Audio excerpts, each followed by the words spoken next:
Please make it loud for John Stepdad!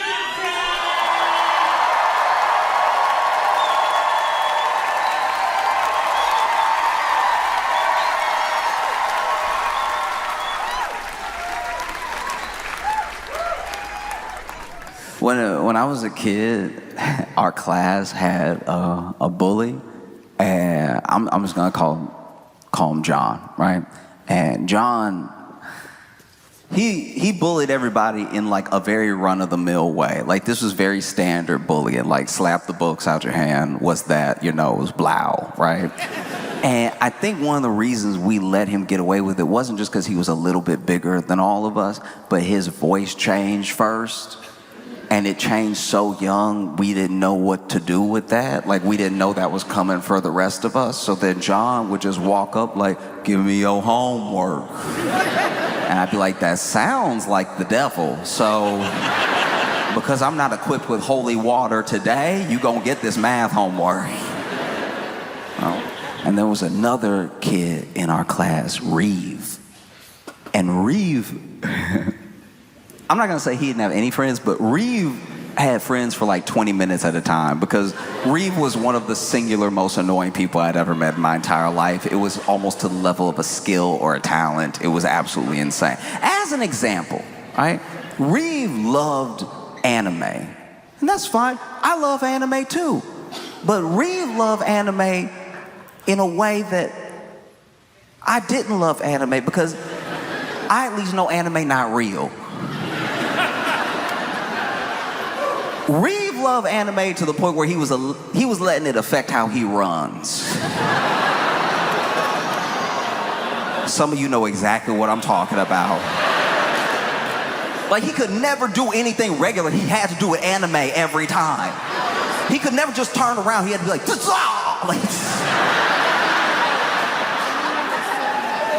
you ask Reeve a question, he doesn't know the answer. He can't just think about it. He has to go, It's like... As a fellow anime lover, I'm like, dog, chill. You making us look bad. Stop. Please. Oh, it was insane. And one day, we were at lunch, and Reeve was trying to make his carton of milk explode, right? You know, with his powers. And so he holding his hand over the carton of milk, not touching it, holding it over.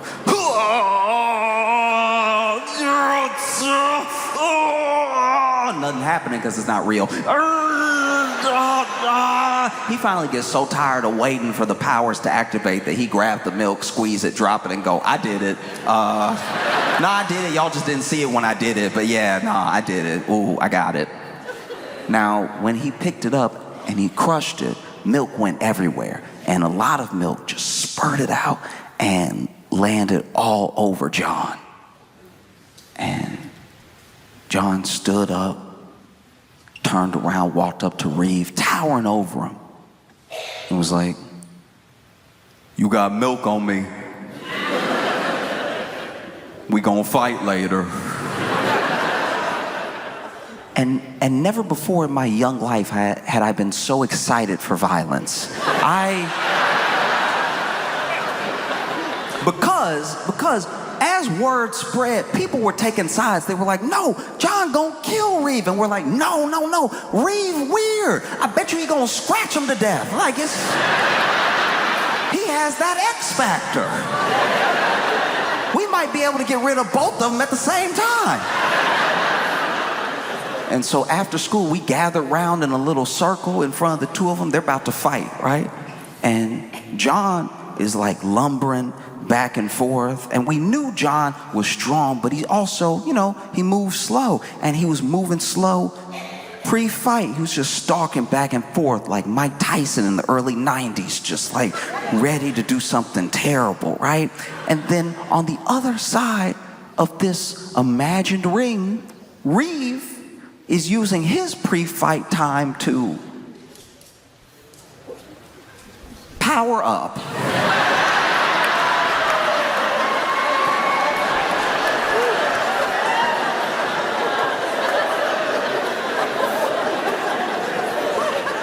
I've watched a lot of anime, and I've never seen what this child did next. Because to power up, the first thing he did was let his knees buckle. What is this? What power are you drawing from the earth right here like this? This doesn't make any sense at all. He over here, knees buckled, arms out. This is not how you power up in any anime. This is how you fall down the stairs if you a slinky. All right? And this boy here, like this, doing the power up yell. Oh!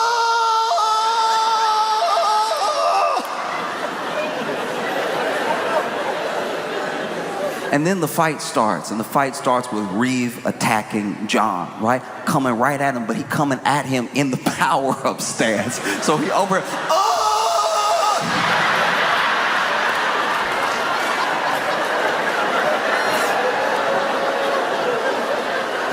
And admittedly, John didn't know what to do. He really was like,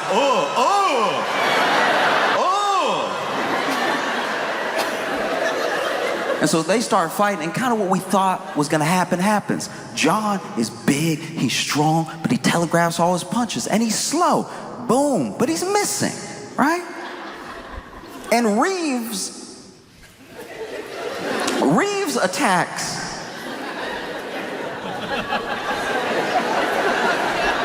Reeves' attacks have a lot of energy to them. That's not really going anywhere. Like, instead of punching, he over here, yeah!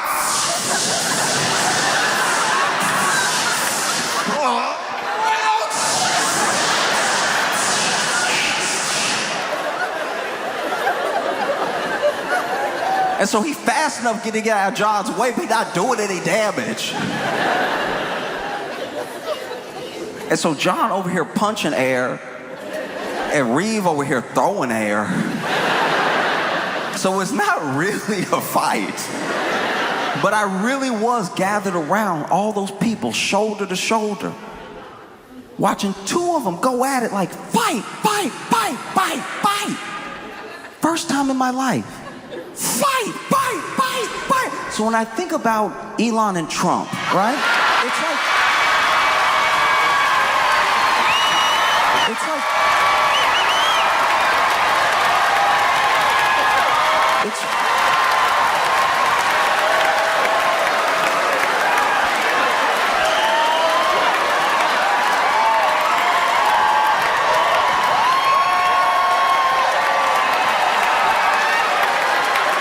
it's like one of the most insane bouts I've ever watched take place in my life. In case you haven't heard,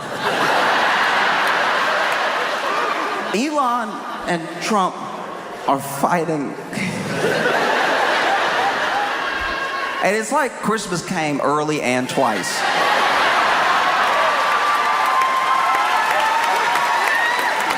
Like, the only person calling for peace is Kanye West. That's crazy.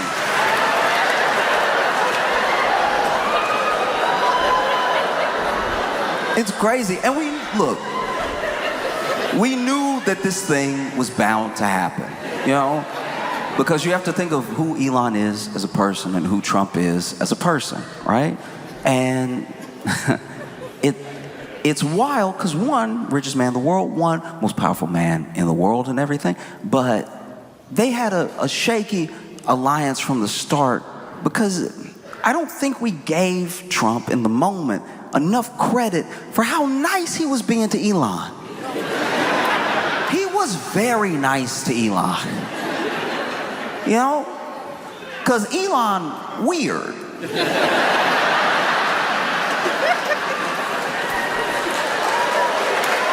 Wait.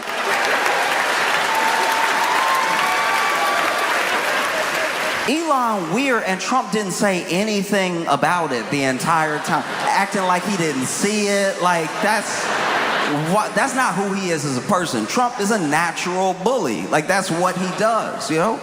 And he was very nice to Elon by omission. I'm not just talking about what he said, because Trump is always using superlatives if he likes you. If he likes you, you're the best, smartest, most amazing that's ever done it, right? That's how he speaks.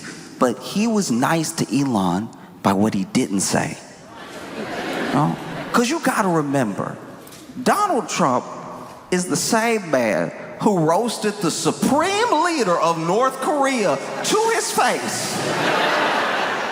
I don't know if y'all remember, it was like 2018 or something, and Kim Jong-un and him met up to have dinner and like talks and stuff like that, and there was a photographer there taking pictures of both of them before they sat down for the dinner, and Trump turned to the photographer and was like, "You making us all look nice and handsome and thin?"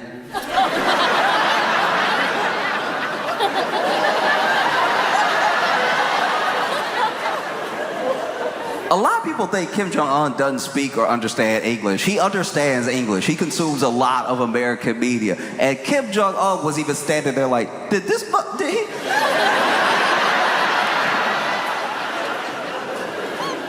He know I kill people, right? Like,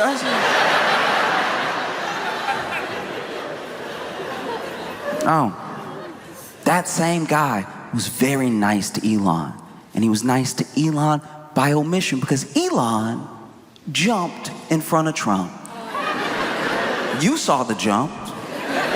The world saw the jumps.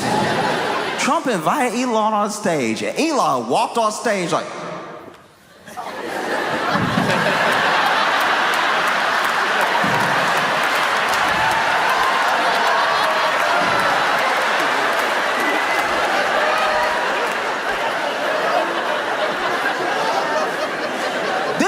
showed bottom belly in front of Donald Trump.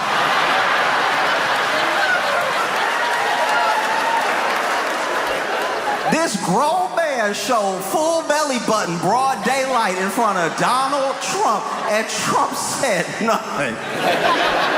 Acting like he didn't see it. Just let that dude start talking right after. That was wild. You know, Elon jumped because he was excited. And he was excited because what was about to happen had never happened before. Never before, right? Obviously, Elon, richest man in the world, and as long as there's been money infused in politics, the wealthy have had a ton of influence. That's nothing new. What was about to happen was unprecedented. This rich man was about to actually get to go in the government himself. No back channels, no liaisons. He was going to go in the government himself. He was going to end every investigation into him and his companies. He was going to fire everyone investigating. He was very excited. And I guess he was more excited than any president we've ever had because all of our presidents have kept their feet on the ground the entire time. There's no old footage of Kennedy like, it doesn't exist. There's no portrait of Thomas Jefferson like, no, get the one where he was getting air. That was... This man jumped in front of Donald Trump. Trump said nothing. Elon laughed in front of Trump. As someone who has traveled the world, and continues to travel the world making people laugh. I've heard all types of laughs. And believe me when I tell you, Elon laughed like he throwing up. Watch any interview Elon does where he makes a joke, because only he will get it, and then he starts laughing, and he's just sitting there like, you know, it's because it's comedy. It's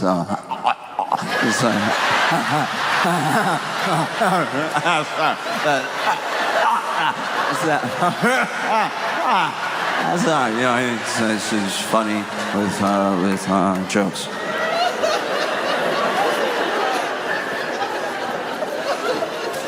This man laughed in front of Donald Trump.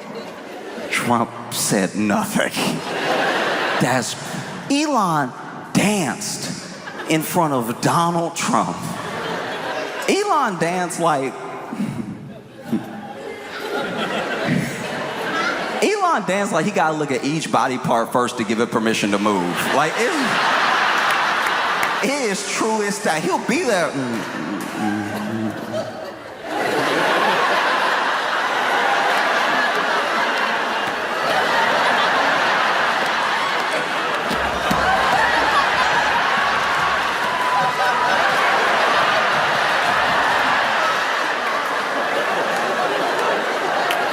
In front of Donald Trump.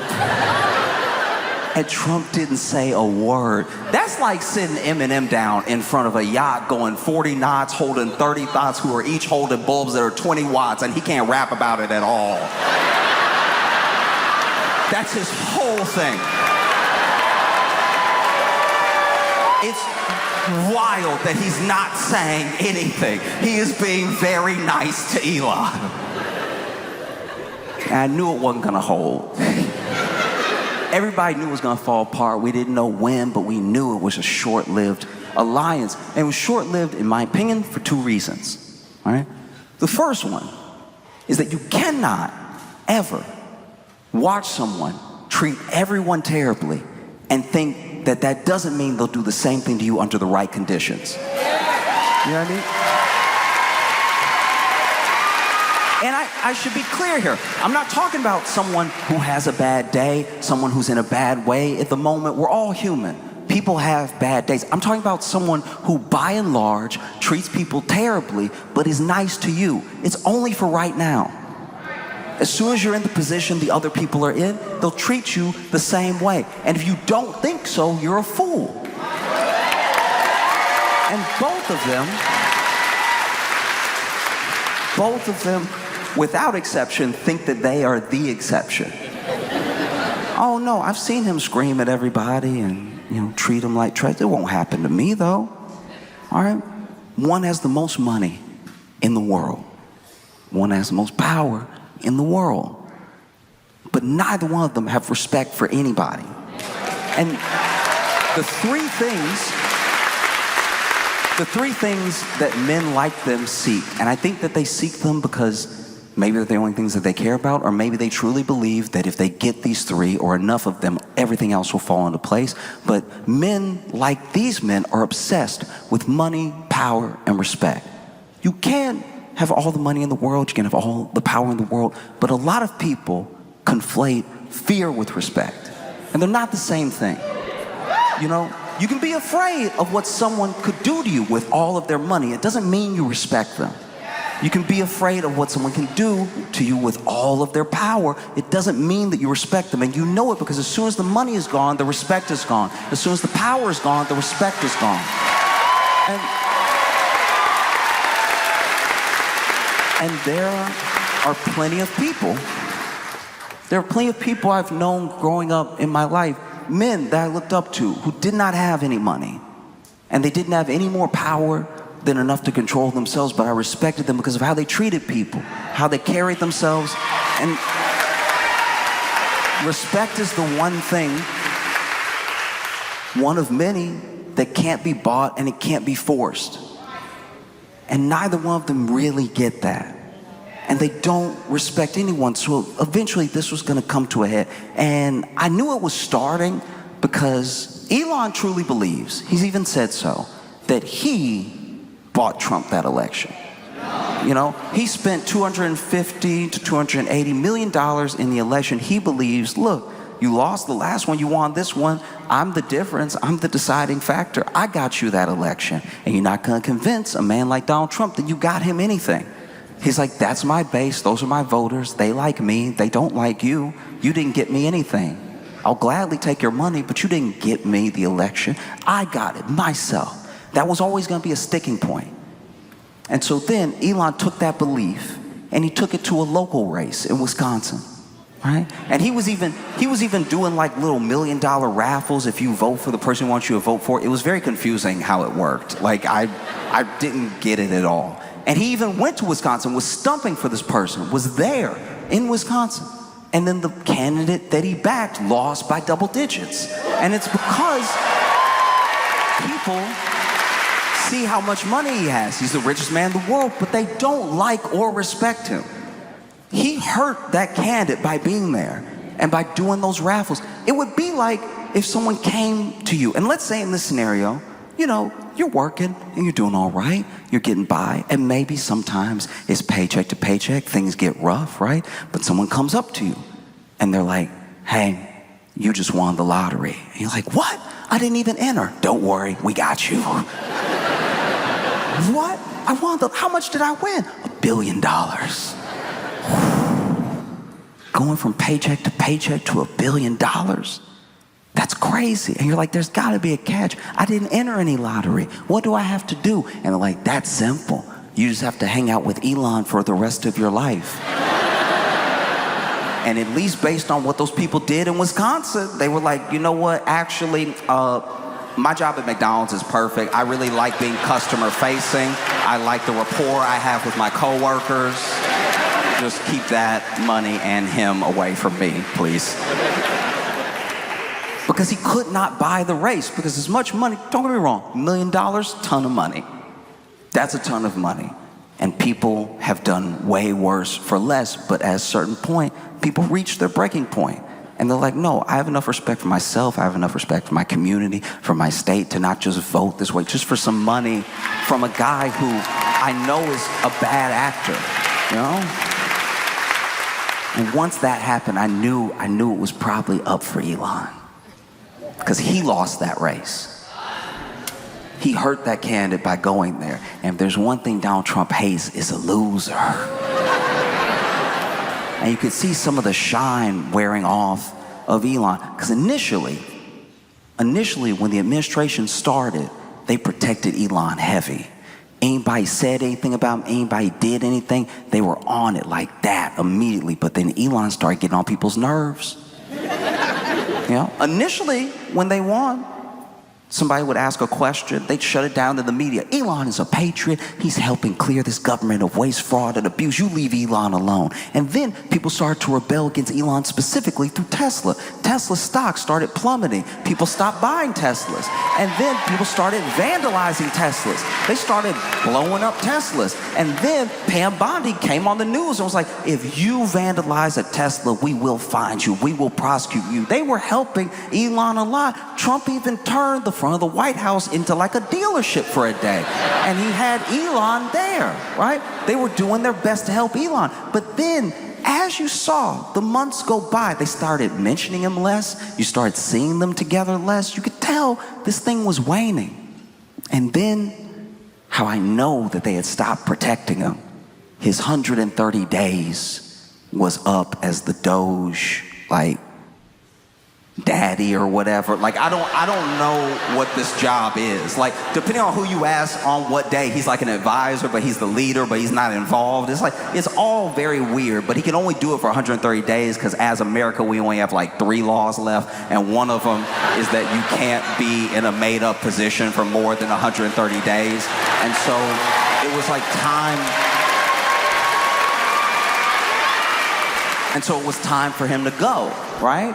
And it being time for him to go, he asked Trump if he could stay. And Trump was like,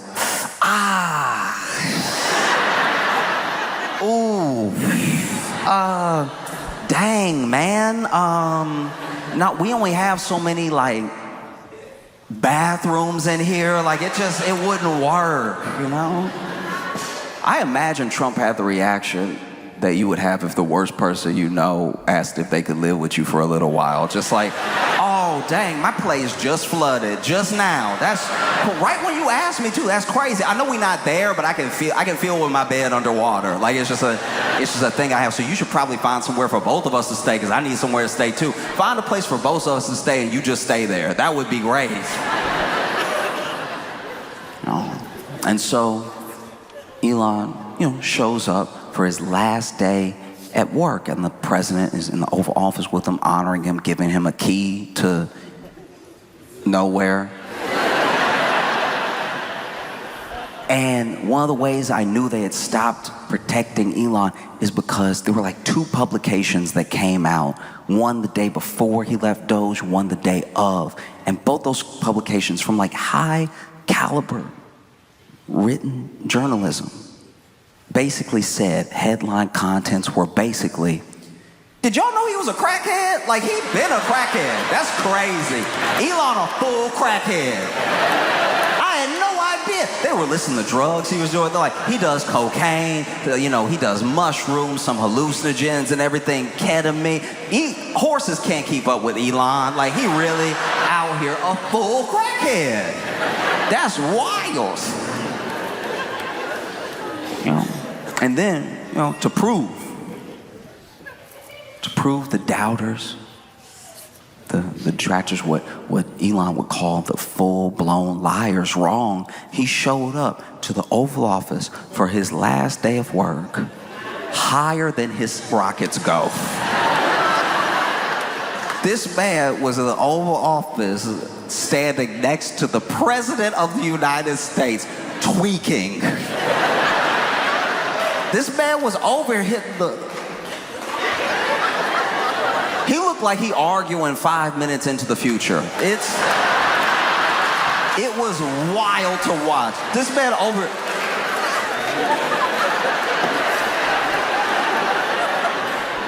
could not stop moving. At one point, the only, like, you have to watch the video, but like, the only way I could describe it is he felt like a slow Michael Jackson, right? Like, just, he was just over here like,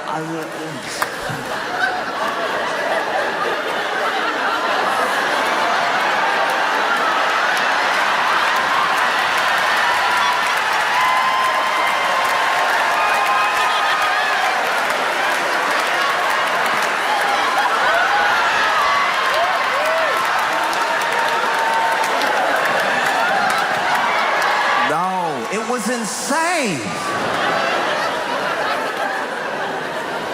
This man next to the president cracking out, and Trump said nothing.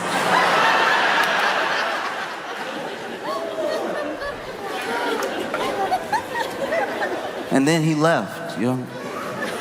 He left, and I'll admit to you right now, I thought it was like a PR stunt.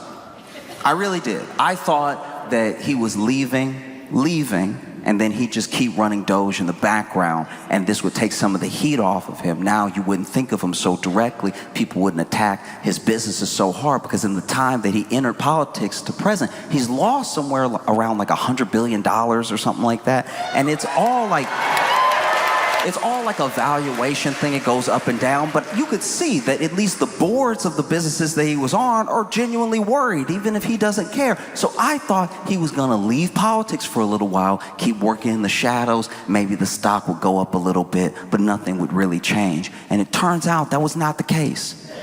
He had really been getting on people's nerves. Like hard.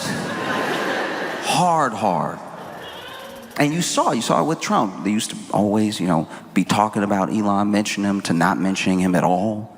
And then the people that Elon had to deal with, it wasn't really Trump as much as the actual cabinet, and they couldn't stand that dude. They hated that dude so much. And so he's really out.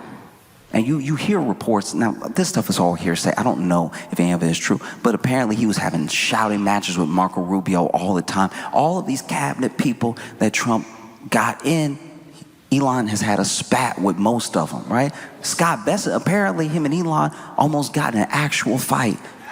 Scott Bessent doesn't look like he can fight. If you...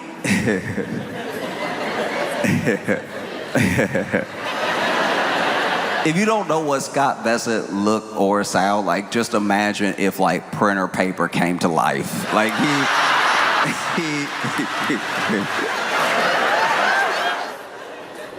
and Elon was truly out. He was out, and one thing really stuck out to me. It was the fact that Elon and Trump share a sort of lived experience where they're not used to hearing no and it's sticking. No is usually an inconvenience to a yes for them. They usually get their way. And so for Elon to be told no, and then he was actually sidelined, and then things that he wanted to happen weren't happening.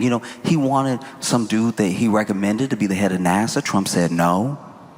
And then there were things that Elon didn't like because he felt like apparently they were undercutting all his work, like Trump's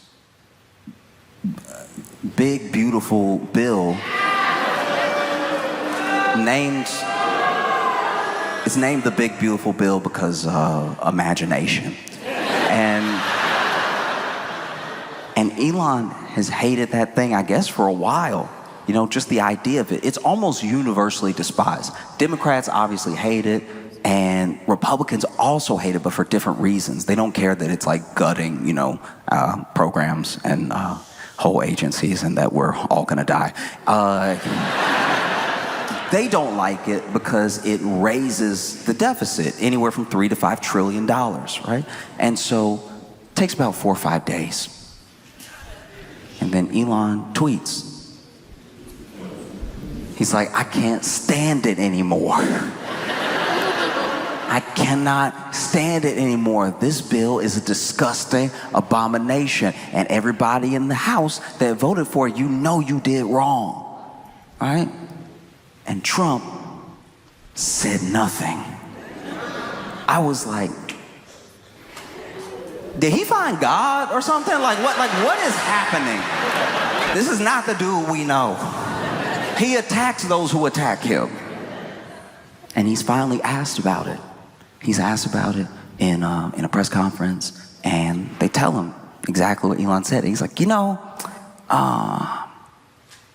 I'm really disappointed with Elon. He knew the bill.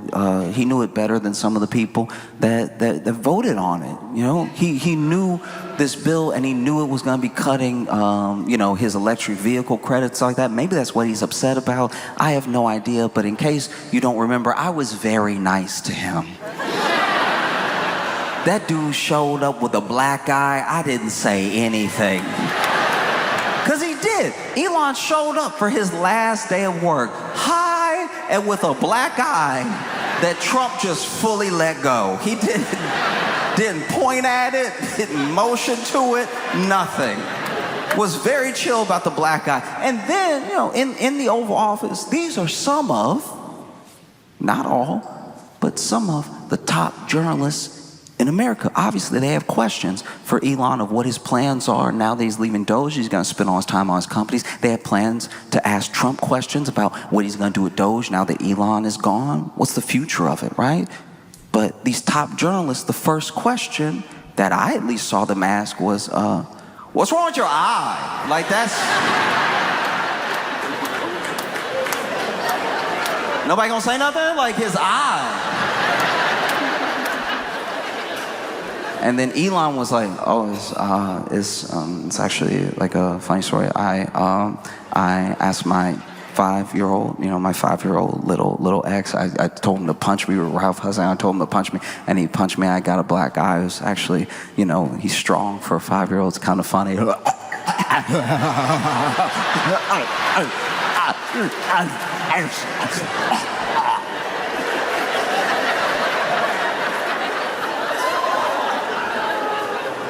Elon said he had a black eye because his 5-year-old punched him.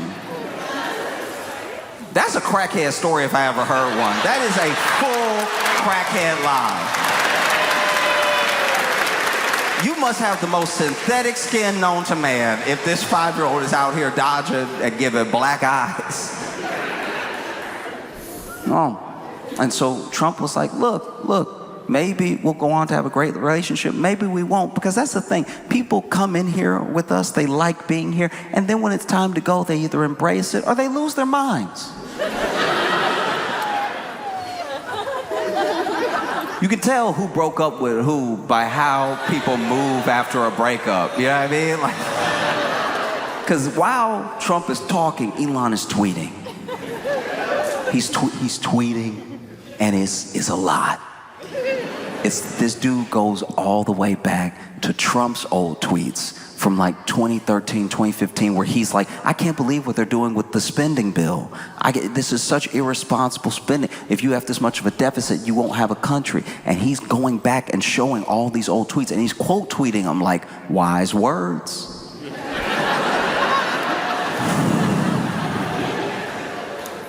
Once again, you can tell who broke up with who, because for you to scroll back to 2013, you hurt. You are mad. You know how much his thumbs must be exhausted. 2013 tweets. Trump was tweeting 272 times a day, and he made it all the way back to 2013, which means he read them all. He hurt. So he hitting them with the 2013 "this you" text, like that's crazy. That was insane. And he keeps tweeting. He's getting madder and madder. I don't even know what's happening in the background, but he is tweeting himself down a tunnel because every time he tweets, Tesla stock drops by like $13 billion. It's just going down and down and down and down. And he's tweeting up a storm, right? He even tweets out, he's like, you wouldn't have won without me.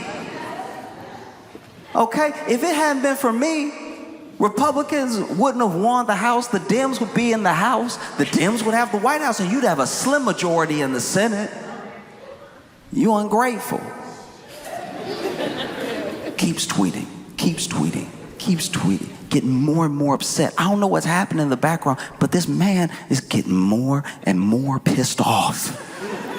He even tweets, every single one of you Republican senators who votes for this bill will be voted out next term, all right? I will put money behind it, okay? He over here, honestly, Elon over here talking like he won the people or something. Like, I was like, what is happening right now? What do you mean, we, dog? Like, make me uncomfortable.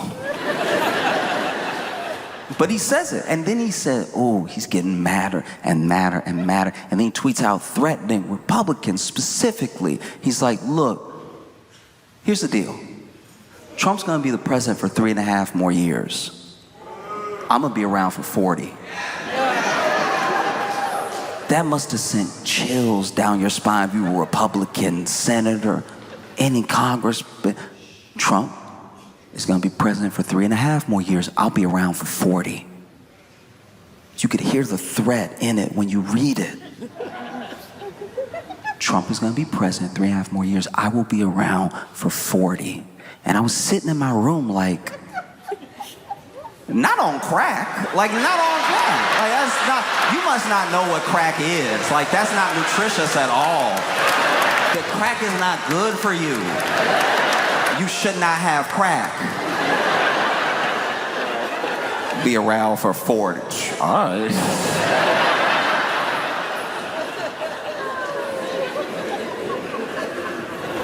Oh, it's insane. And then Trump finally tweets. He's had enough. And you can tell he's had enough because we know the type of man Trump is. We know the type of figure he is, the type of president he is. He's had enough of this, and he's been holding back. He's been very nice to Elon. I'm sure in his head he was like, I've been very, very nice to this dude. Elon acts and moves like he snuck into a body.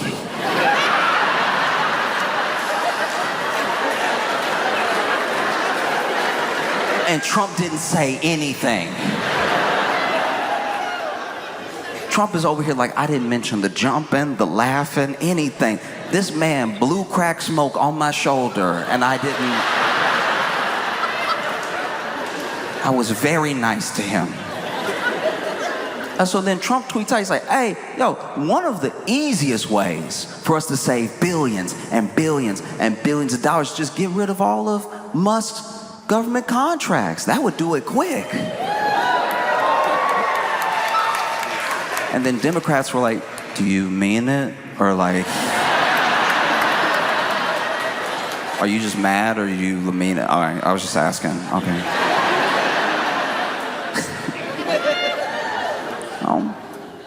And then Elon tweets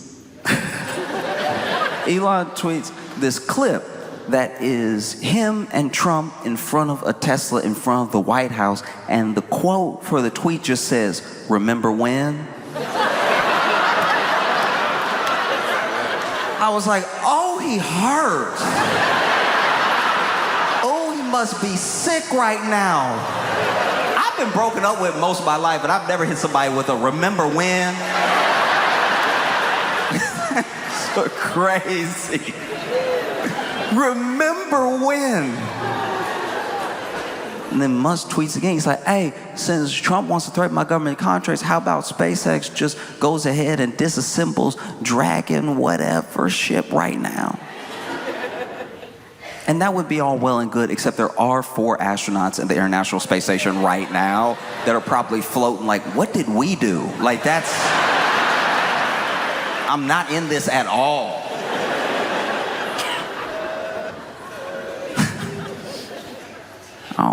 Because they're mad, furious, going at each other, you know?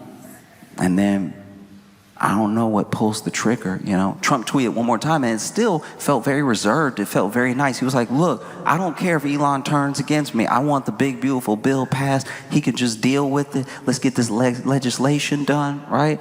And then Elon tweets out, all right, time to drop the big bomb. Trump is in the Epstein files. That's why they haven't come out yet. Have a nice day, DJT.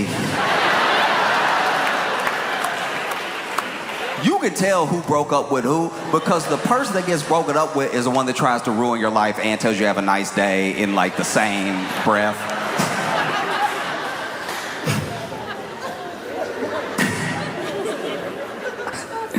Oh, that's crazy. That's gonna be a hard one to dig yourself out of, because Epstein is like the burying ground. It is the conspiracy 101, right? So many people had podcasts, had hours of content going over Epstein, talking about who might be involved, who's in the Epstein files, who's in the Epstein log, his little black book, all that stuff, going over and over and over it, getting people really feverish over it. And then some of those same people, because of who they are and because who they're connected to, they get in office. They get into government office through Trump, right? That was a mistake, because even the hardcore conspiracy theorists knew. When Elon tweeted that out, Trump is in the Epstein files. That's why they haven't come out yet. Almost right underneath is Alex Jones saying, God help us all.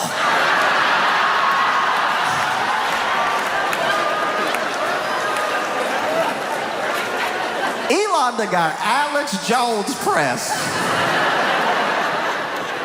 Because where do you go from here truly, you know? Where do you go? Because those same people who were talking about, if they just let me in a room full of files, I'd find the Epstein files in 5 minutes. Just let me in the room. And now you're in the FBI. And so when people ask you, what's up? And you're like, actually, it's nothing. Like, don't worry about it. Nothing happened. Just go back to what you were doing. It's not. That does not sound real. I'm not saying anything else is even going on. I'm saying what you have stoked makes it impossible to stomp out. There will never be enough information coming out. There will never be enough stuff uncovered. There'll never be enough files released. You know, they tried initially. They tried. They were like, hey, we're releasing the Epstein file. They even made it like, you know, like a Fox News event. Epstein files coming out 9 p.m. tonight, right?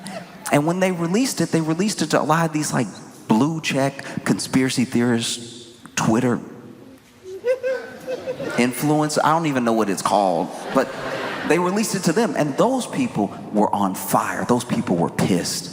Because when they actually opened it and they read it, because they meant it. These are true believers, by the way. These aren't people that are like part of the grift.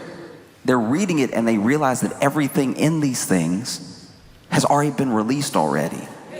There's no new information in these things. In fact, they did such a bad job of trying to make it look real that they redacted stuff that was already public. And that was, for that conspiracy theory group, very weird. That was very, very weird. You know? And so that was already strike one. And now Elon's saying this, that's strike two. Because it's not like that's new information. We knew that Trump was involved with Epstein. There's literally video of them partying together and stuff like that, like on MSNBC from 1992. Like, that's not news or anything. But when you're a conspiracy theorist and nothing is enough, nothing is enough. You know? And so then in the background, people are trying to chill this thing out. There are White House aides, there's Elon's assistants trying to get these two to mediate, not make it any worse than it is right now. You know? And as of the time I'm talking, there's a lot of stuff that Elon's taken down, like tweets that he took down. And even Trump is trying to be very nice to Elon. They asked him his first interview since all this happened. And he's like, look, I don't know. I'm just trying to run the country. I wish him well and everything. I don't know anything about his drug habit and him being a full-on crackhead. That's not any of my business, right? So publicly, he's putting on a very good face. He's trying to be very professional, very presidential. And apparently, rumor has it, privately, he is calling everybody he knows, like, you know he a crackhead, right? Like, no, he blew the smoke right on my back. I had to get my suit cleaned. And look, I'm not saying that this is the end of either of them. I don't know if they'll reconcile. I don't think that's even possible. I just know it's the first time that I'm standing shoulder to shoulder with a bunch of people, watching two people go at it like fight. Yo, Detroit, y'all been amazing. Thank you so much.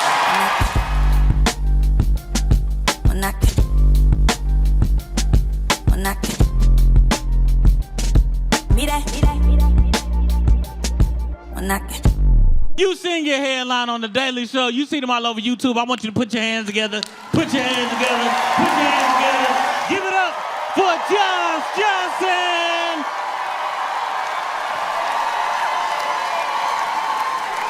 I've been in Honolulu for a week, and I have been dressed like this the whole time. In case you were wondering, yeah, this is what I wear all the time. There were people who, recognized me on the street, said, hey, and then there were people who didn't recognize me at all and said, hey, are you all right? Like, something going on? Aren't you hot? And, yeah. But it's been beautiful. It's been amazing to just walk around, see everything, meet people. Man, y'all are very chill. Like, I know it's a stereotype, but it's also happening, and it is just coming from someone who lives in New York. It is genuinely jarring. It's like, this is wild. Y'all even know this is. Everybody's so chill, which I understand. It's a beautiful place. This is an incredible place. It truly is. You're still on planet Earth, though. So, like, do you know what I mean? Like, a little disrespectful to not be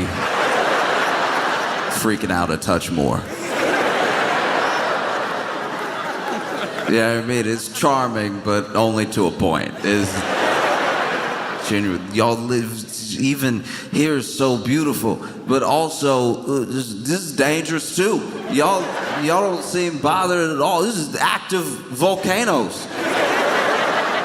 There are active volcanoes, actors, the ones that do it, the ones that volcane are here. And y'all are like, do you want to go see it?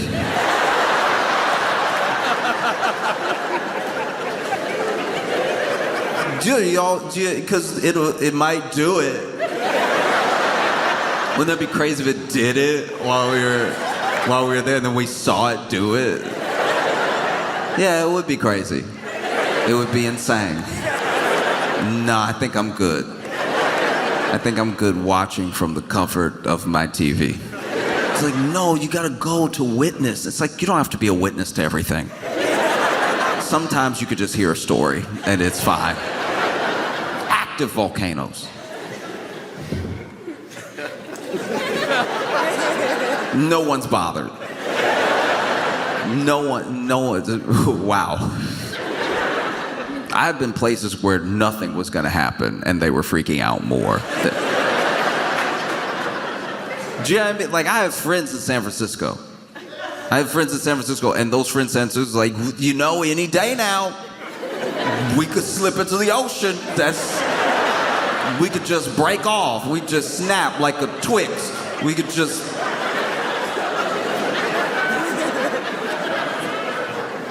All right. I mean, if you really thought that, why are you paying a mortgage. That's a little wild, right? That you think you're gonna slip into the ocean, but also, you gotta do something. No, it blows my mind. No, it's been so cool to be here. I had no idea what it would be like to see this many roosters roam free.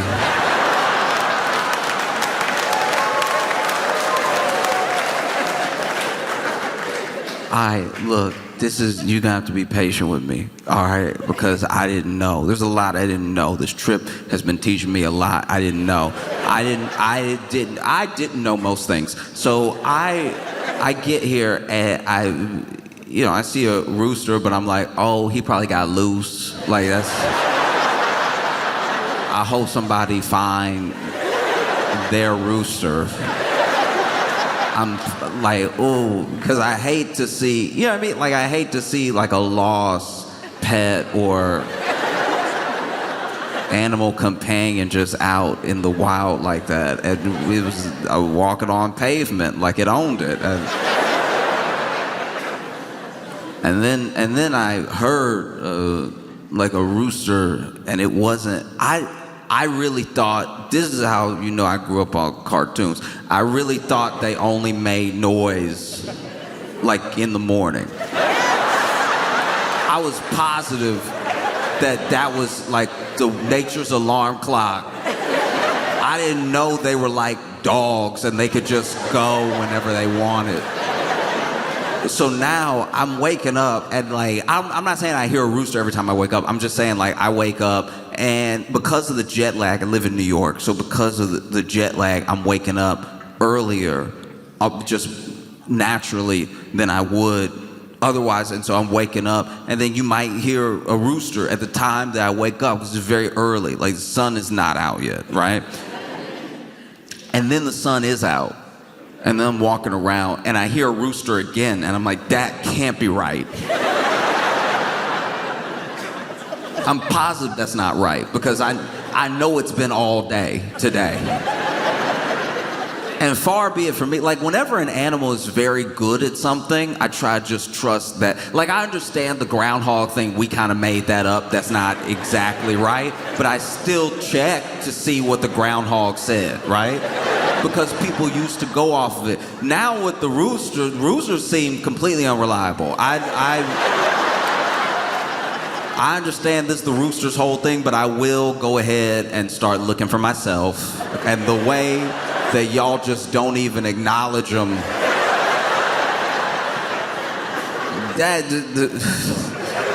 I felt like I was on drugs. I was looking around at the roosters and I was like, all right, so nobody gonna come get.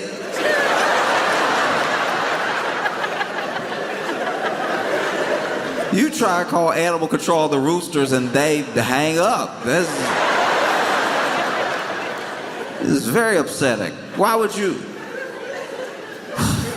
I didn't know roosters were like rabbits. Like maybe if you just let two roosters hang out for too long, you get 8 roosters and then 16 and then 64. And then no matter where you go, there's a rooster doing, I guess nothing. I don't know what they do. 5 o'clock, I heard a rooster and I was like, oh, poor baby. He gotta be blind. That's what I said. No, don't do that. That's him guessing. He guessing right now.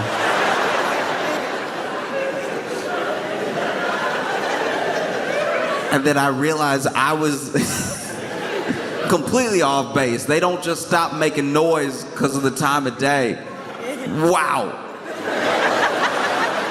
You learn something every day you should already know. That's deeply embarrassing. It's been beautiful. It's so beautiful, and everybody is so like laid back. Not every single person, but like as a general state is laid back. The people who I see freaking out, the people who I really see freak out are not from here. You know what I mean? Like. Like, to people, there are a lot of people. Like, you could tell. You could tell who's like from here and not from here also by how there's a look. There's a look in the eyes of a person who like when somebody just got here, they seem like they could be from here because they're so excited to be here. When somebody just got here, they're like, wow. And once again, just outside looking in, y'all do that too. Like y'all do have the locals I've met have been like, man, what a day.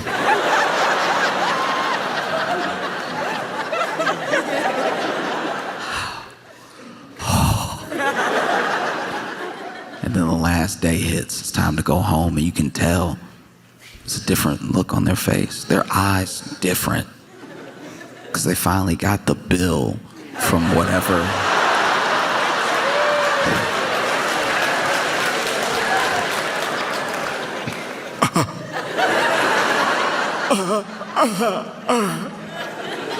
Same mannerisms too, just like.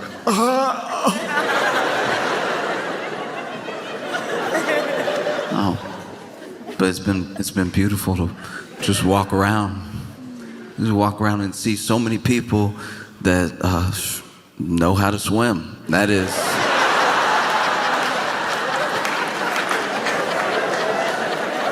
Swimming. Okay, swimming for me has been trial and error. It's been a trial of errors. And it's like whenever people are like, people don't want to believe that I don't fully believe that I can swim.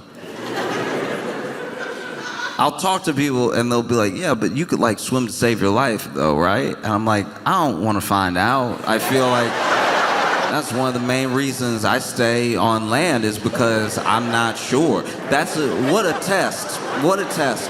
What a test to fail. And then now you know. Now I know. Now I know I can't swim. That's a crazy thing. But you could swim to save your life, right? Isn't that swimming? Isn't that the whole swimming? Whether you're swimming for fun or you're swimming to save your life, aren't you still the same amount of upright over the water? That's a crazy thing to ask somebody. Imagine somebody's on crutches. Someone's on crutches and you're like, yeah, but you could like run to save your life, right? It's like, maybe. Why would I want to find that out though? Why would I put myself in a running situation?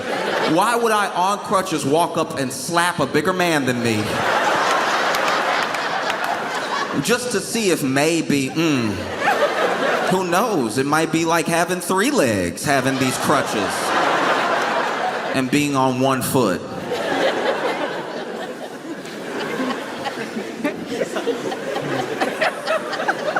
And then you see people surfing. I love watching people surf at home. When I'm at home, I'll watch any surf documentary. I love surfers. I think it's so cool. I love watching them do tricks. I love watching it. You could just be regular swim. One of the things I've had in the background before is just like a beachy waves, like looping video for hours, and it was people just like, whether they were swimming or surfing, they were all just around each other in the water. I personally, this is just a me thing, this is not a reflection on anybody else, I cannot watch it, I can't, if I'm at the beach and I'm watching people surf, I'm like, how are they not running over every head they come across? Like when you're watching on TV and the camera is just on them, you're like, look at how coordinated they are. They're so cool. Look at them move. Man, I wish my hips moved like that. But then when you're watching and you're like, well, there's somebody's head. Oh, they missed. Okay.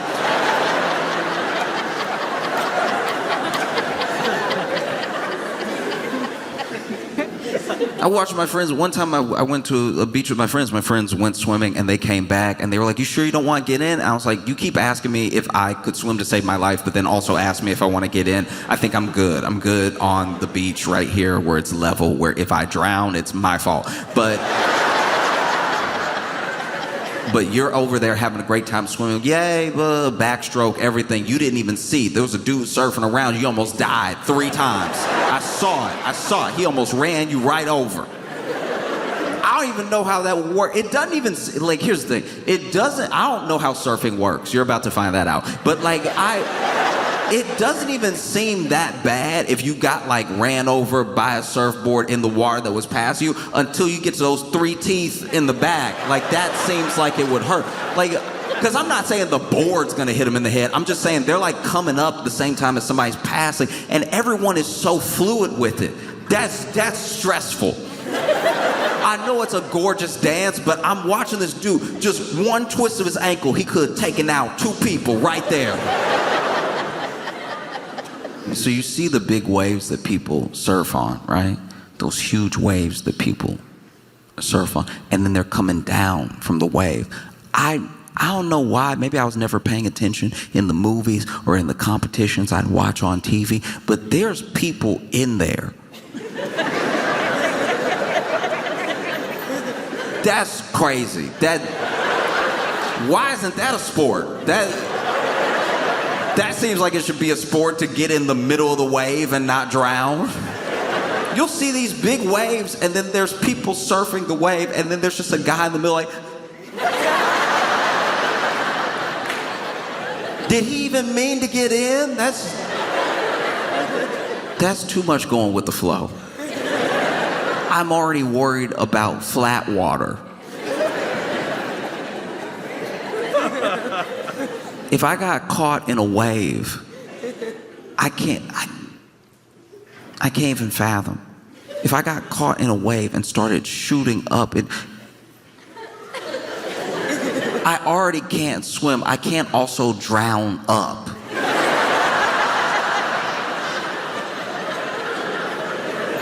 Imagine 10-foot wave, you inside. Which way do you swim when you're up? If you're in the wave, if you're here, where are you supposed to go? You're not even caught in like an undertow getting sucked down. You are about to shoot up in the air. Maybe. I don't know. I don't know how it works. Oh, I'd be so embarrassed if I drown up. I don't even know if they let you into heaven, because you would be explaining like, listen, I was in the water, all right? But then there was really sick wave. There was a guy on it, crushing it. But I was in the middle, and I was real high up in the air. And I could actually see that I was like above land. But there was too much water in front of my face for me to take a breath. Maybe, if I had been snorkeling, I would have had that stick and I could have leaned out and sucked some air. But alas, I was regular swimming. You can tell I'm not from here because I'll go to the beach and I'm not having a beachy time like everybody else. I go to the beach, I don't get in the water. That already probably looks suspicious. That looks like I'm just there to watch, which is, people watching at the beach is like sweet unless you're doing nothing. If you also went to swim and now you're like, look at everybody having a good time, you know what I mean? Or if you were like building a sandcastle and then you're like, look at everybody, oh, it's so beautiful and everything. Or if you were surfing and then you take a break, look at everybody. But when you're me and you just went to go, and you just standing on the beach dressed like this, I'm sure I look like a ghost from something. I'm sure. I probably look like the ghost to somebody out there surfing of like a hit and run they did or something. Just because I don't know anybody out there, so it's not like I'm waving. I'm just.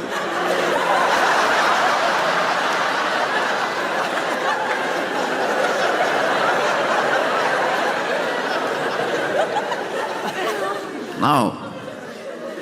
I go to the beach exactly dressed like this and it makes everybody uncomfortable. I'm sure they think I'm the police. I'm positive. This one time I went to the beach and I was just walking. I was truly minding my own business. I even stepped out of my comfort zone. I even took the shoes and socks off. I know you thought that I was doing that already, and I was not. No, when I say dress like this, I mean fully. I mean like head to toe like this. And so I had taken my shoes and my socks off. I was walking, feeling the sand under my feet. I was like, man, I get what people are, wow. This is nice. This is as nice as they say. This is beautiful. It's all happening, right? And then as I take a step, all right, this wasn't my fault. This was not. You gonna judge me? And that's fine. I've accepted I'm gonna be judged, but this is not my fault. Okay, I'm walking, right? And then I feel something, okay? I feel something, and it's not like glass. I didn't cut my foot. That would have been better. I was walking, and I feel something. I take a step, and I feel something, and I realize I can't take another step. I feel it around my ankle, and I can't take another step. And somebody had buried themselves in the sand and then grabbed my ankle, right? And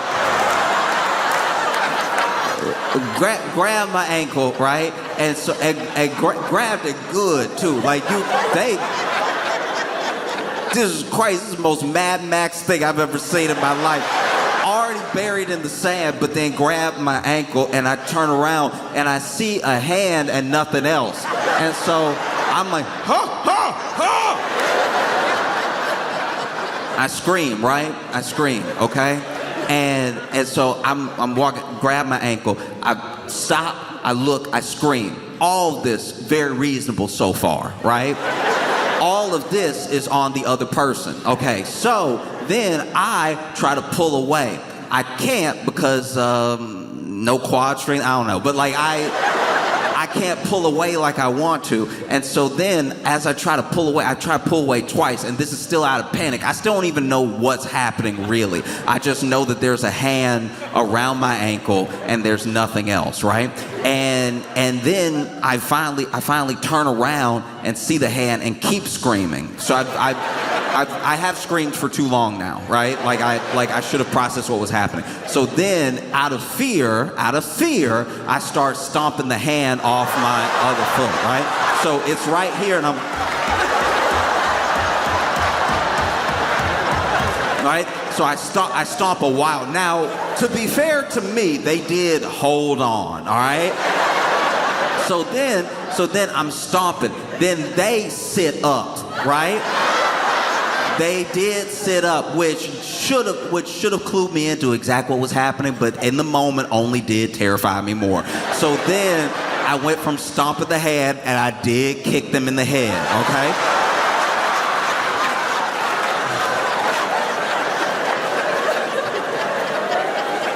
I did kick him in the head, and then I ran, right? And I ran, and while I was running, it was when I was processing, like, oh, okay, probably not a zombie. A zombie's hand wouldn't have had more body attached to it. A zombie probably wouldn't have sat up and been a whole person that I kicked.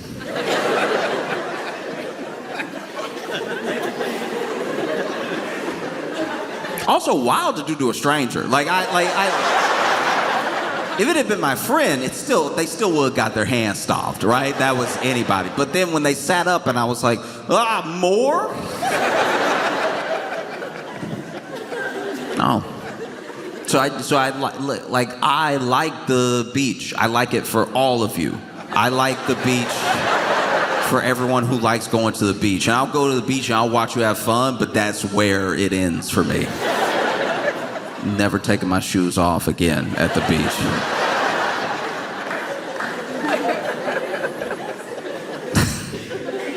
Yeah, people are like, but you'll get sand in your shoes. Yeah. Or I could take them off and get hands on my feet. What would you rather? If someone truly came to you and they were like, listen, you could have one random claw on your ankle and foot, or you could have some sand in your shoe. I think you take the sand every time. No. Oof. I got friends that love to swim, and I'm happy for them. I'm very happy for it. It looks fun when they do it. Sometimes I'll go snorkeling.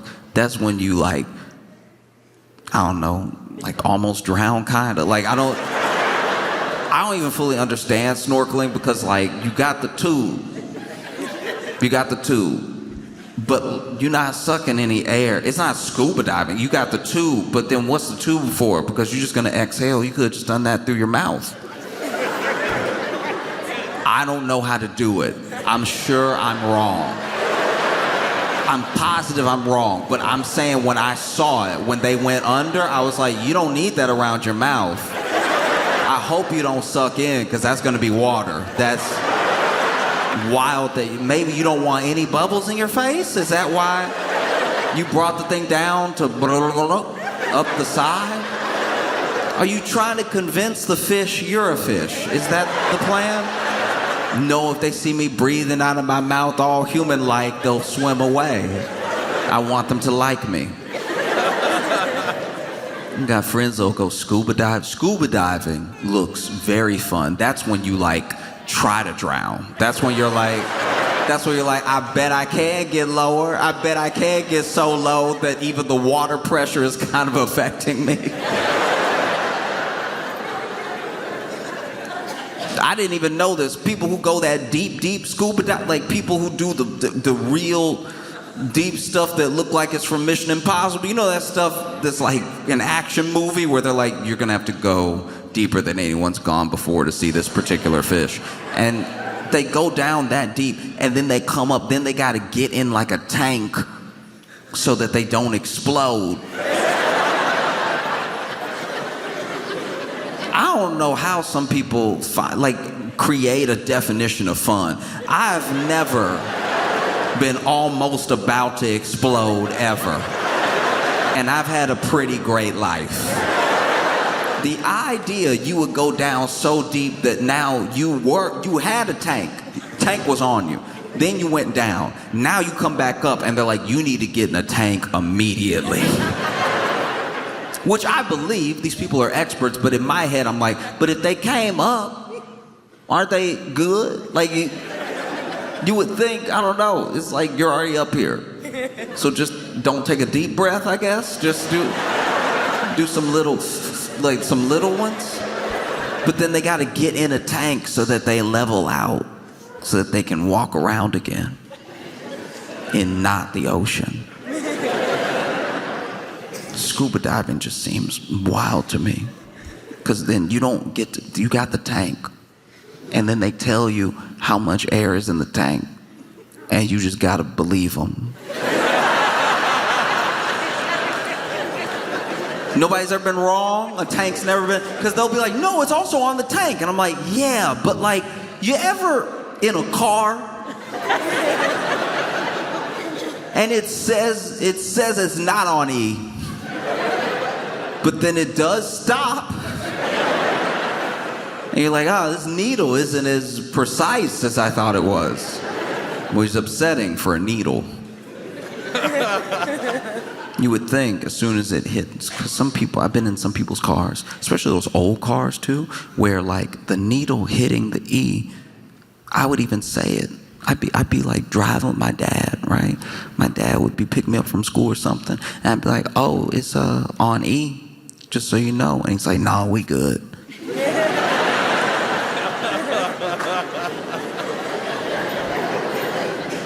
And I would say, Father,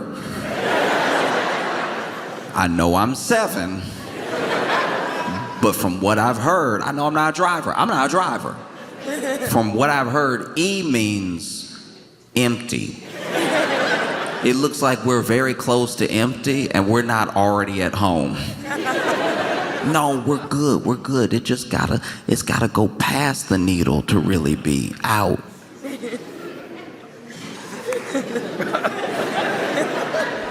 Just because it's touching the E doesn't mean we're at E. It gotta go past the E, and then that's E. And I'm oh, Then why didn't they put the E there? Seems odd that they put the E nowhere near where the E is. It's like, that's just the way cars made, son. I was like, Dad, look. I know I'm little, but I can handle it. You can tell me right now if we're poor, all right? That logic doesn't make sense at all. No, it's on E, but it's like not on E. I'm like, what are you saving up for? Because, you see people, I'm sure, y'all see people all over, Midwest, Northeast, the South, the western parts of the country, all these people, freaking out, freaking out, and not without reason. You saw leading up to the election, eggs are $12? We had no idea. For everything that we complain about, things are like twice as expensive for y'all.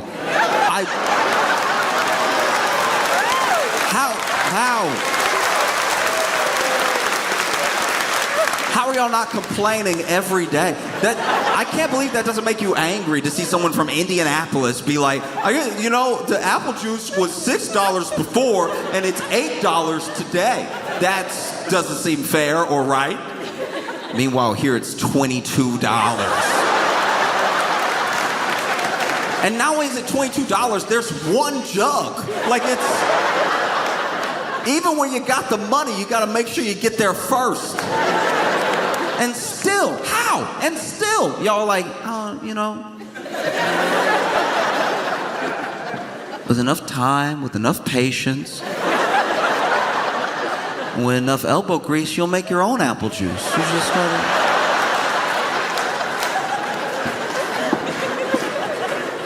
Sometimes when I'm upset, sometimes when life is getting me down, something really grinds my gears, I just try to take it out and try to exercise it in a productive way, you know what I mean? So whenever I'm really angry, I'll get something and I'll just like grind something down, right? And just grind it down over and over again. And then I started to do that with the apples, and then I made apple juice, and now I'm fine. What? No, it's wild. It's wild. Yeah, this is wow. I know I'm still on planet Earth, but whoa. You know what I mean? It does feel like, and I'm really not saying this in a way that is just trying to like butter you up or anything, but this does feel like a different dimension, because the 7-Eleven is like nice.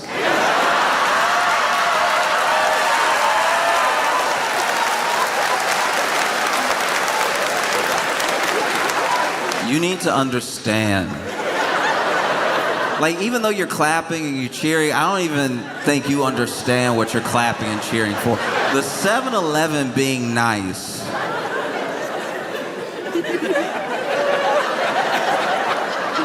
The 7-Eleven being nice is like... it's like if you turned the AR-15 into bubbles. It's like, what? First of all, how? And second, this is not what this is supposed to do. This is just 7-Eleven. I can tell you right now, in every other part of America, the back of 7-Eleven specifically is for drug use. And look, maybe that's happening here and everybody just has a real good attitude about it. I have no idea. But the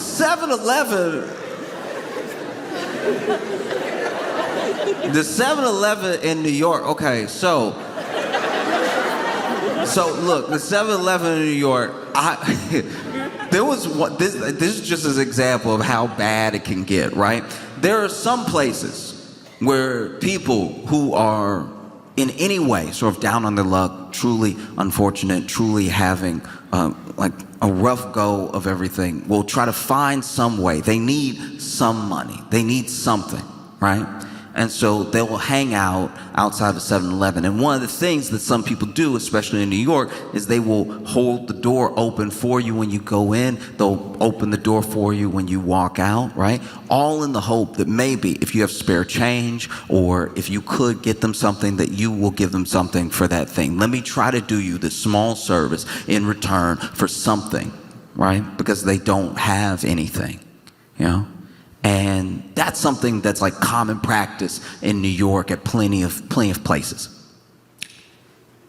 And the 7-Eleven that I went into in New York, I saw a guy, he was standing in front of the door. He had his hand on the door handle.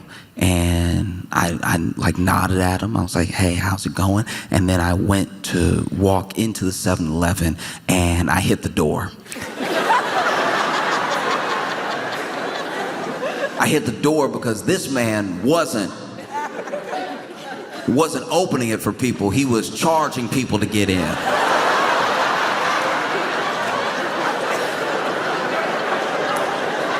Which is frankly a better business model. That is pretty good. No. You go into a 7-Eleven. You go into a 7-Eleven in New York City. Let's say they just mopped. Let's say the best of circumstances, they just mopped, right? There's a wet floor sign, but what's that gonna do? What's that really gonna do? They just put those out so they don't get sued. What is that really meant to do? It's a wet floor sign over there. I walked in, it's wet right here. And if you fall, if you slip in a 7-Eleven, if you slip in a 7-Eleven in New York City, you have to burn whatever part of you fell.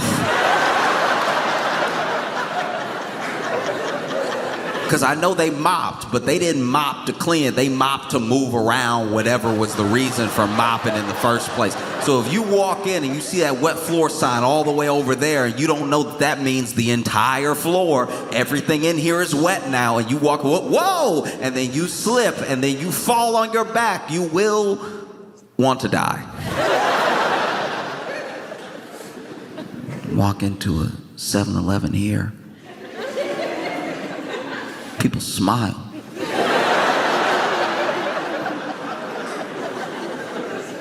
I know this is common for you. I know that you don't understand what the difference is. I want you to imagine, goodness forbid, but let's imagine that you went to jail.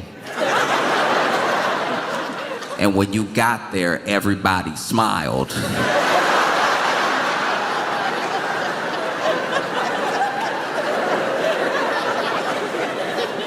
Based on your understanding of jail, that wouldn't make you more comfortable. Based on what you think about jail, if you walked in and everybody smiled at you specifically, you would think, uh-oh. And so forgive me if being conditioned by New York City 7-Elevens, walking into a 7-Eleven here and seeing people smile, I don't return it right away. I'm shocked, I'm suspicious. If you walk into a 7-Eleven in New York and everyone is smiling at you, that 7-Eleven is being robbed right now. These are not sincere smiles. These are the smiles of people who don't want to be shot. This is smiles. You walk into a 7-Eleven in New York and they're smiling at you, you run. You run, because there's not, oh, I know. It's a,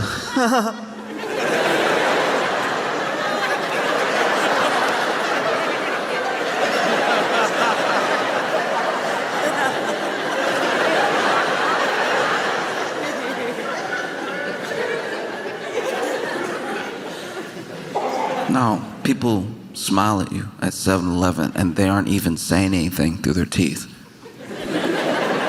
It's a genuine smile. It's a silent. And they say welcome. And say hello. A smile at a 7-Eleven in New York. Call somebody.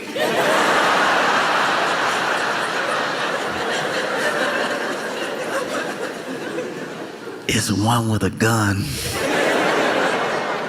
But I think the other two in on it. Hurry. Not just a nice 7-Eleven with nice people.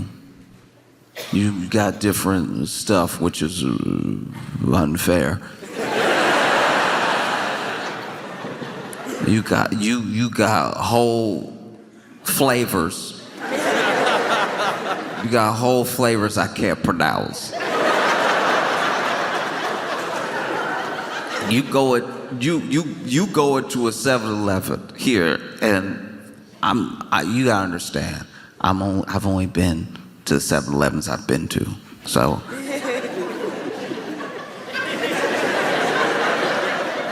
Sorry that I'm uncultured. Everything at the 7-Eleven I'm used to is not like this. You get in there and you get the what is this? Hopia?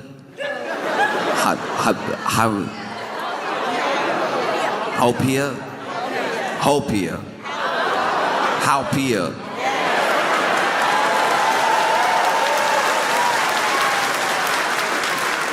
You go to a 7-Eleven and you get a Hopia Slurpee.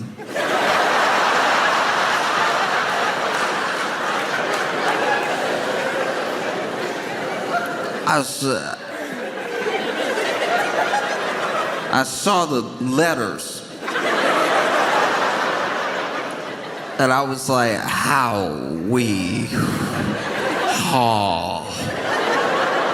I didn't even say it right just now. Get the Lihing.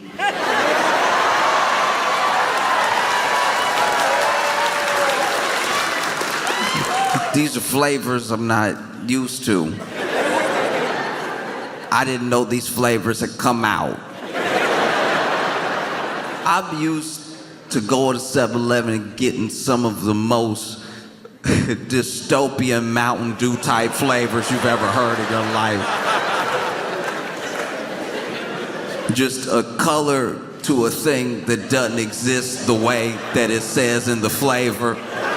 You go to 7-Eleven in New York, you get like a, I don't know, black elephant Slurpee or something like that. Just something that just sound wrong. Whole time you pulling it, the machine doesn't even want to let it out right away. You pull that thing and the machine is like,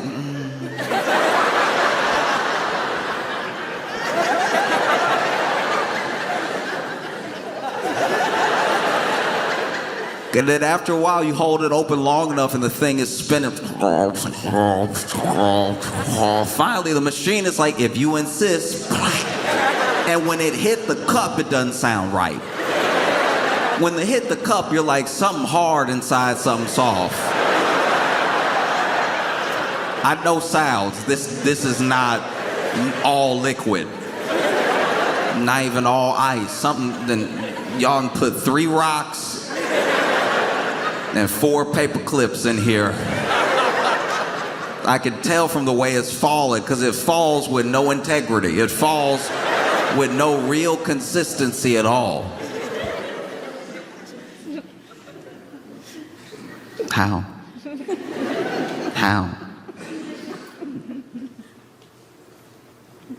McDonald's is good here. How'd you pull that off? Same company. This is the same, it's one company. That's crazy. That's crazy they would bring all the good McDonald's here and they would make us eat slop everywhere else. McDonald's in New York City is where you do heroin. I don't mean the back like a 7-Eleven. I mean in the restaurant portion of the McDonald's. I mean you order your Big Mac and then you sit down at your table to do your heroin. The Big Mac is just a formality.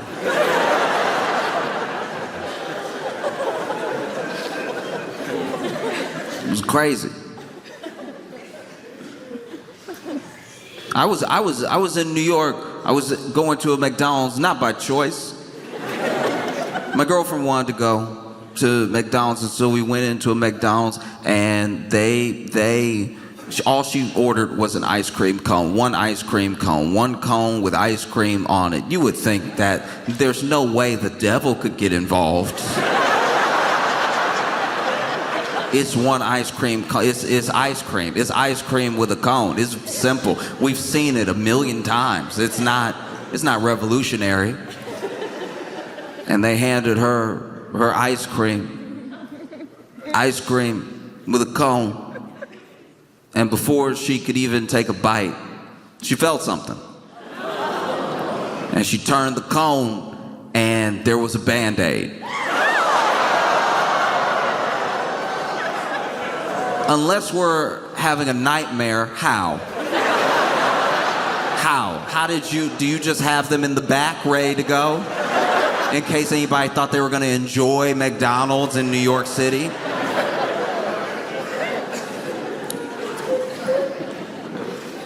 This is crazy. I just want to let y'all know the planet y'all live on. Because nothing seems to get to y'all. Not like fundamentally, not like real. I'm stressed out for y'all sometimes.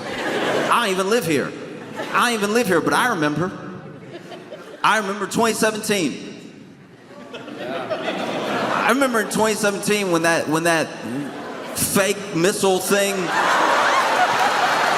I remember. How is this still a place? How is it?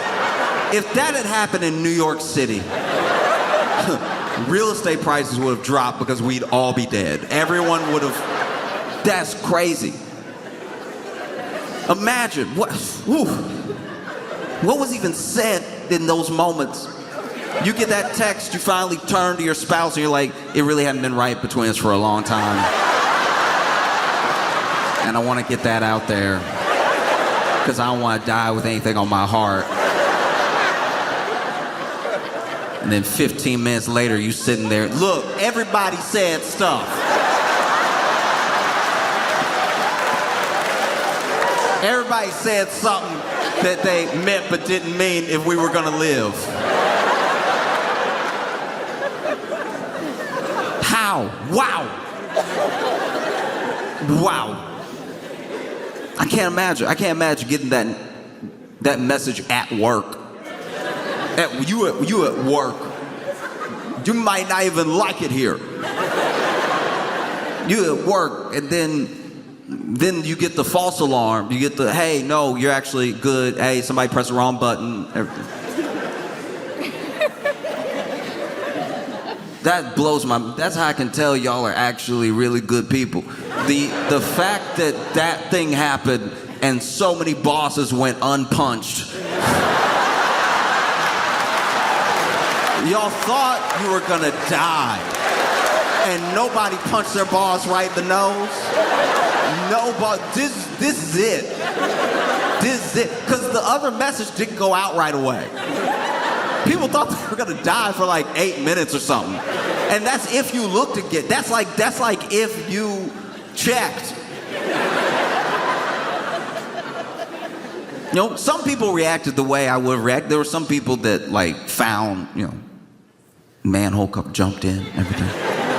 All right, okay, yeah, you jumped in. There's some sewage, it's stinky, but you would have lived. You would have, you know what I mean? You would have lived. Then there's other people that, wow. I'm not judging,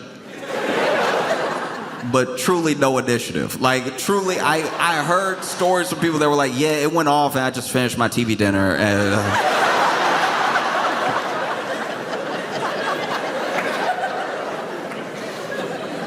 you just kept eating the TV dinner that you weren't enjoying. They were like, yeah, I'd rather die full. And then the fact that like there wasn't like a riot. The fact that there wasn't a riot over the person who pressed the message went out, hey, sorry, we pressed the wrong button. And then as a state, y'all were like, stuff happens. It's not like that big a deal. I don't know why everybody's stressing out. Yeah, buttons are confusing. Sometimes I press the wrong button. It's not that big of a deal. It'll be fine. It'll be fine. I just have to call a divorce lawyer and he's gonna hold everybody to what they said while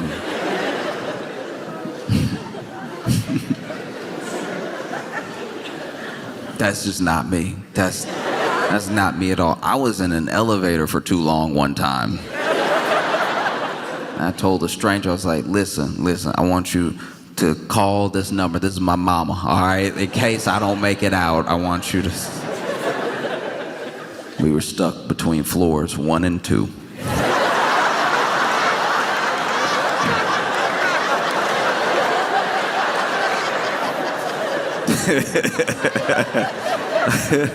Who knows, though? That drop could have shook me up.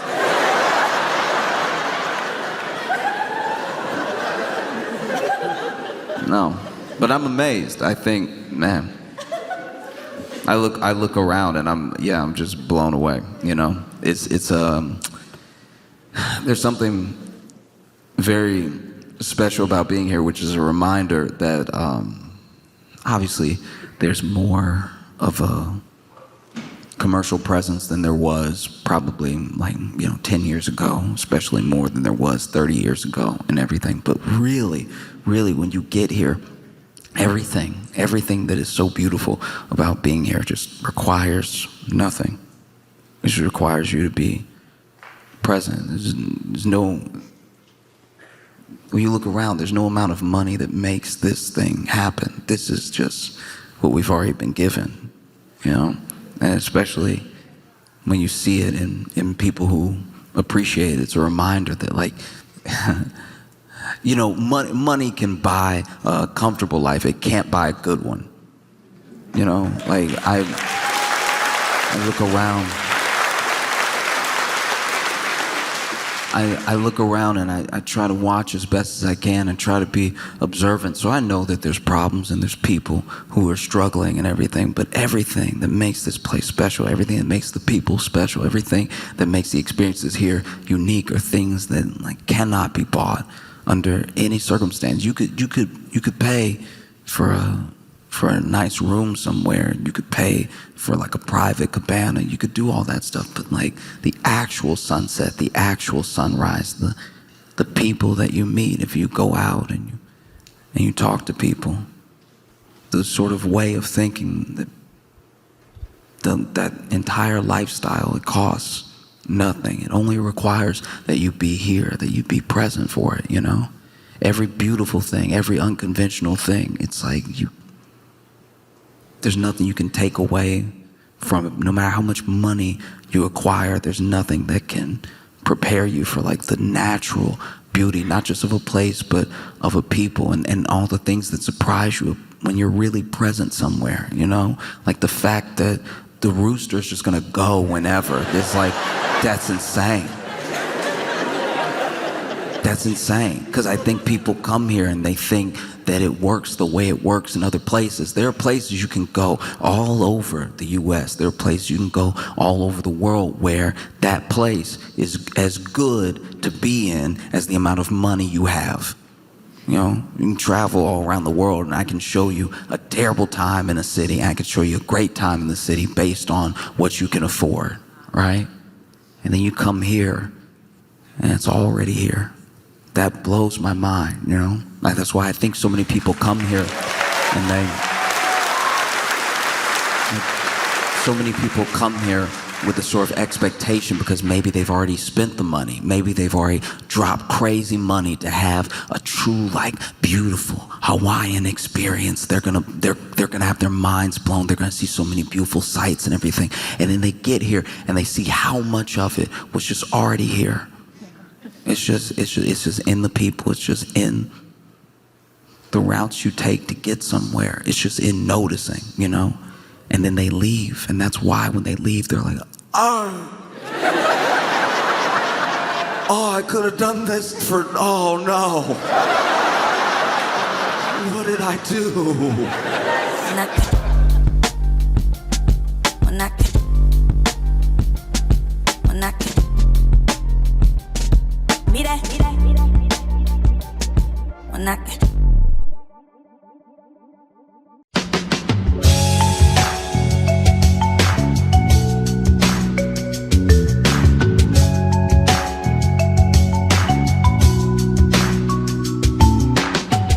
Welcome to the Josh Johnson Show. I'm Josh Johnson, joined by my co-host, fellow stand-up comedian Logan Nielsen. Logan, how you doing, buddy?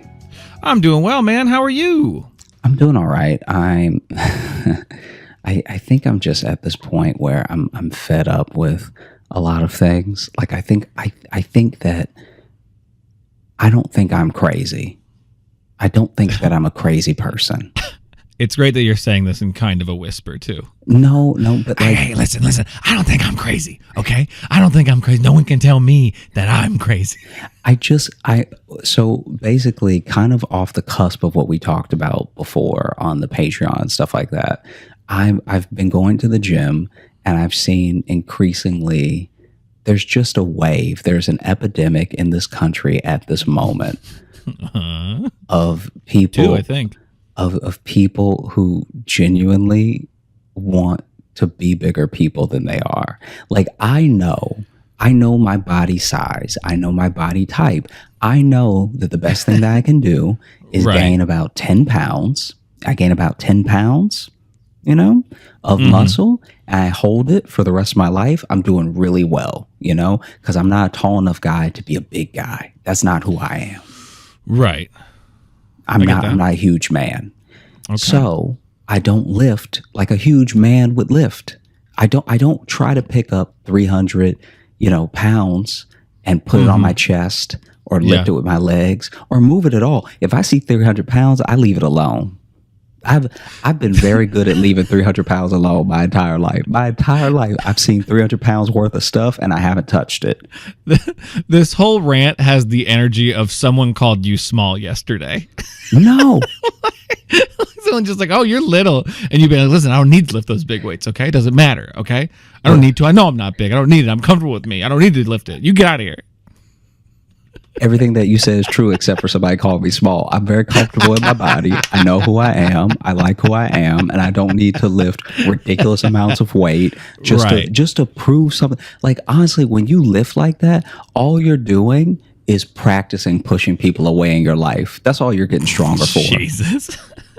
That if you are pushing 500 pounds, I bet you could push a sibling away.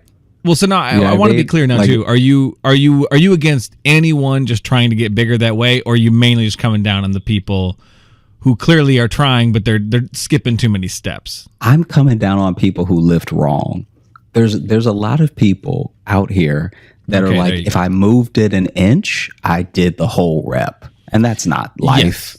Well, that's like when we watched, if you ever watch those videos, we've watched a couple of the gym fail compilation stuff. And yeah, we just did a thing on Patreon about it a little bit. And it's like most of those people who like fall down right away or pass out, it's because like, yeah, your body doesn't want to do that. Your body shut down because you decided to skip from 200 to 300. So there was this man in the gym.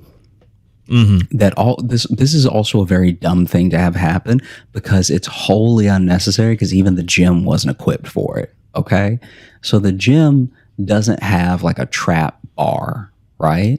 It doesn't have one of those hex bars that so I went to this gym and it's very minimal, right? And this person took the long bar, like the bar for, squatting and bench pressing and everything. And this person, I don't know what his plan was. I really don't. But this is so stupid. And I should have just been recording him. Anyway, so because that would be the next step of evolution in the show. Because now I have to explain a thing that's so dumb. I'm going to sound dumb saying it. So what that's he going to be did, fun for me. So what he did was he took the 2 bars that are for squatting or bench pressing, and he put weight on either side of those bars.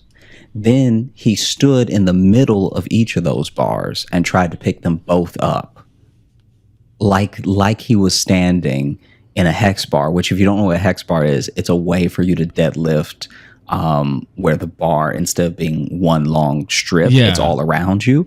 It's a hexagon around you. Yeah. This man took a bar here and a bar here and put weight on either side of them, and then was trying to deadlift them up each. To explain right? it's as if he took weightlifting bars, but like he put them down like skis.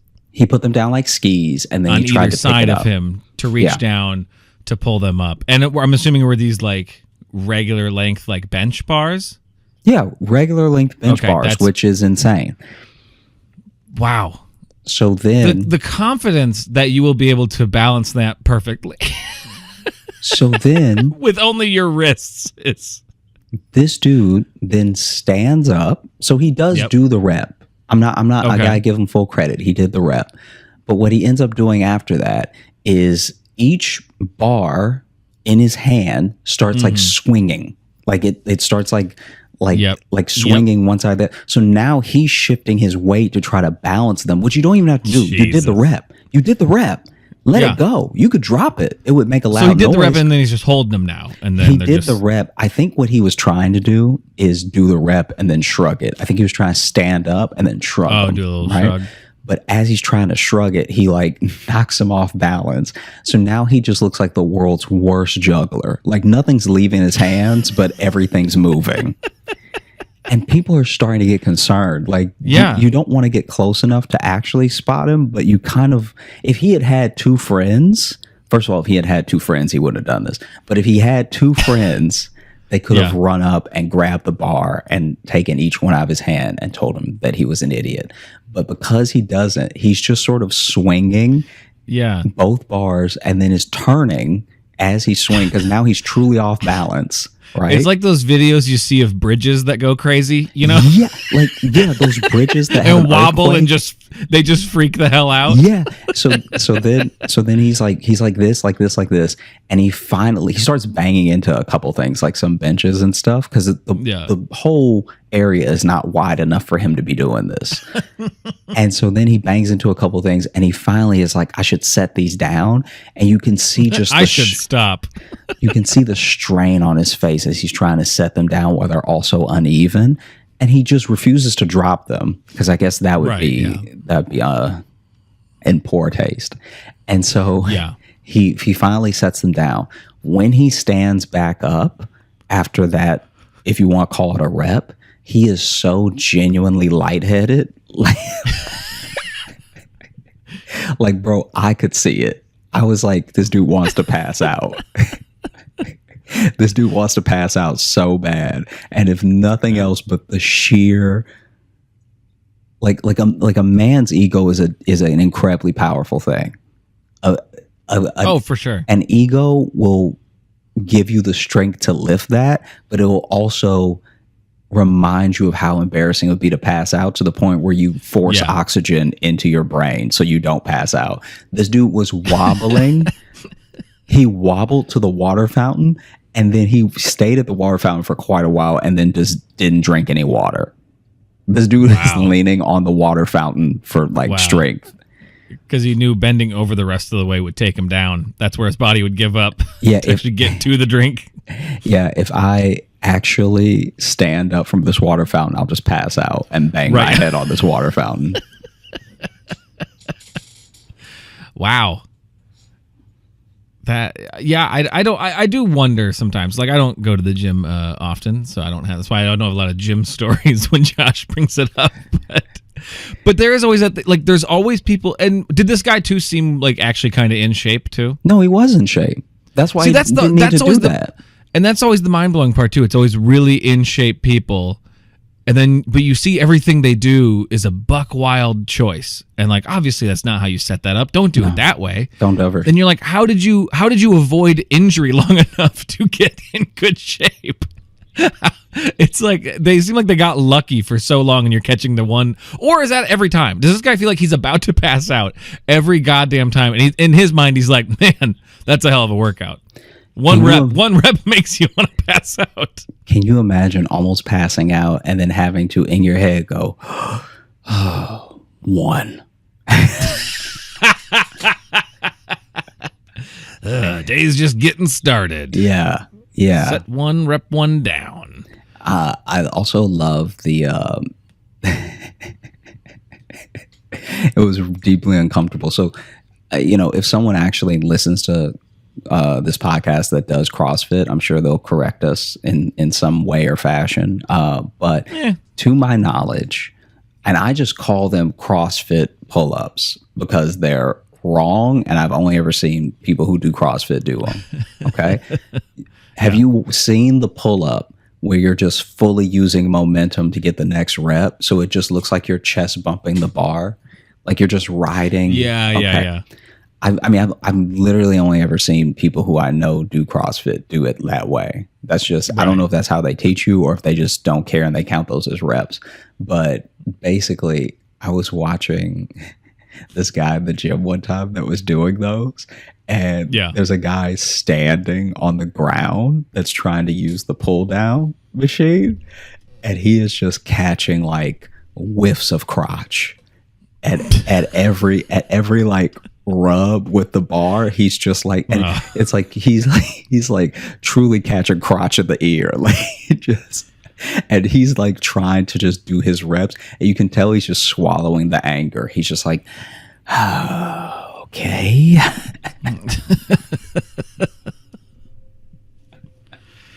Huh. Yeah, I don't know how more people don't just die in gyms, to be honest. It's such a weird, the concept of a gym is wild because you pay me the money and then you just free range. You can just go. But that doesn't mean you know how to work out. Like, no, God, no. I've even said that on stage before. I was like, you just took my money. I haven't graduated any program or anything. Yeah. So now I've just given you money to be allowed to hurt myself here. Nah, you're good. Go in there. Throw around all those big, heavy circles. You got it, bud. I believe in you. Yeah. Here's a sticker. Yeah. And for $25.99, I'll believe in you a little bit extra every month with one of our specialized trainers. Yep. And I'll be here every week in my polo doing this. Give a little thumbs up at you. And then once you walk away, I do not want to fucking hear from you again. Once you're in there with the big dangerous stuff, I don't want to hear from you. Get in there. Fuck it up. My my friend in Chicago. Do you remember when I was in Chicago, I was at that Export Fitness? I remember you talking about it. Yeah. Okay. So I joined this Export Fitness gym when I lived in Chicago. And it was like, if I had been thinking and if it had been any other time in my life, I wouldn't have done it actually. Like you join that gym and they want all the money up front. There's no monthly plan. At least while I was there was no monthly. Oh, so like for plan. the year you pay they want up front for a yearly year cost? And a half up front.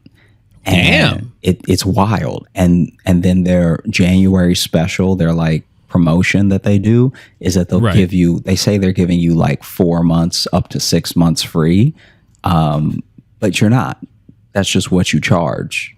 And you're like, if I divide it, I didn't save anything. You know what I mean? Like maybe the promotion goes away, but it probably comes back. So this is just what you charge at this gym. Like, don't act like you're doing me some huge favor. Right. I said all that to say that when I was there was one guy who would always roast me because he wanted to train me. And so his sales tactic was to just belittle me every time he saw me. Oh, yeah. You told me about this guy. Yeah. So he would just roast me hard. He'd just be like, what's that, extra small? Like, just like everything about my shirts, about everything. And I was just like, nah, it's a regular no, small. I'm comfortable with my size. I don't need to be in here lifting this heavy stuff. Yeah. So this happened recently, everybody. And this dude was torn, right? This dude was like Terry Crews levels torn. And he'd just be like, hey, I see you in this gym. I see you moving around. You can move a little weight, but you guessing. Why you guessing? Like, he would do that every time. I would come in, I would work out. I would know it was back day. So I would do only my back. And then just for fun, sometimes for cardio, I do the ropes. They have the ropes that you can do, little like shaking the ropes. Do you know what I'm talking about? Shaking the ropes. Yeah. It's like that. Isn't it a football thing? Don't you guys do that in football a lot? It's for a lot. I mean, not at my school. We didn't have big ropes, but yeah, where the big ass ropes you throw around. Rope shaking. Yeah, do the rope shaking. Yeah, do that. And so I would do something like that. And anytime I turned around and I was doing an exercise that was outside the bounds of the body group I was working that day, that dude would, I would just see him in the corner and he'd just be shaking his head.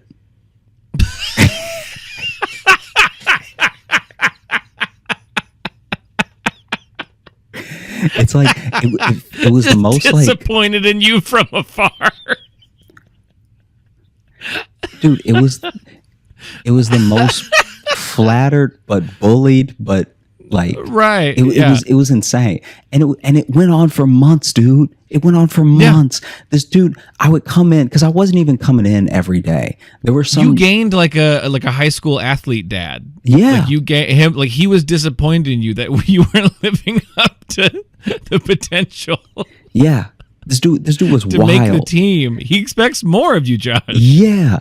And then he was like, what was he told me one time? He was like, oh man, I saw you in here one time.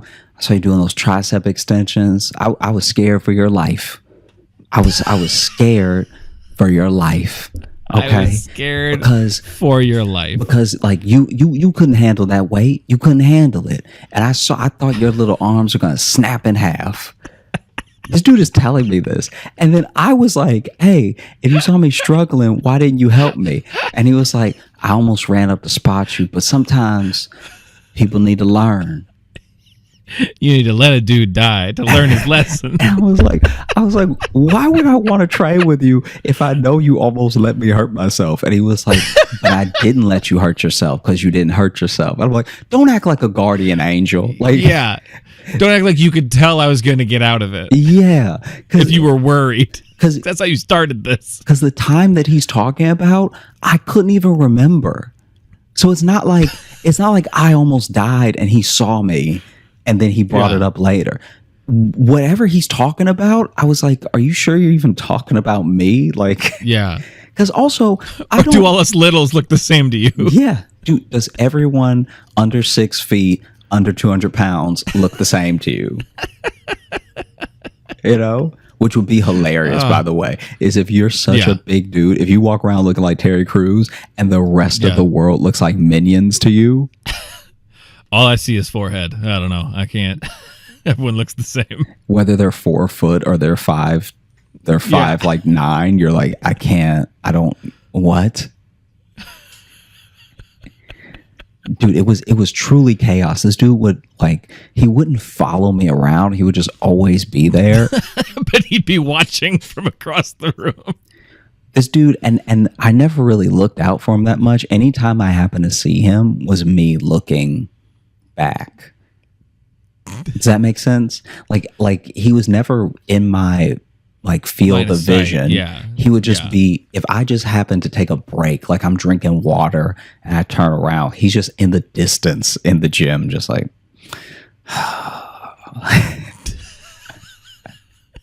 I've never seen someone try to sell me. He can't even drink hard enough. There's no one that's ever tried to sell me that hard. Yeah. Because he was he told me, he was like, man, I can see you got a little shoulder, you got a little chest. It's just wasted potential. Yeah. That's a real Gym Stepdad. That's a real. Yeah. You know? I was like, if anything, I can't work out with you now. You know that, right? Like, like I can't. Because even now, there's too much feeling involved. This is too intense. You're already too disappointed in me. I want to at least start a median with someone. And then slowly disappoint them over time.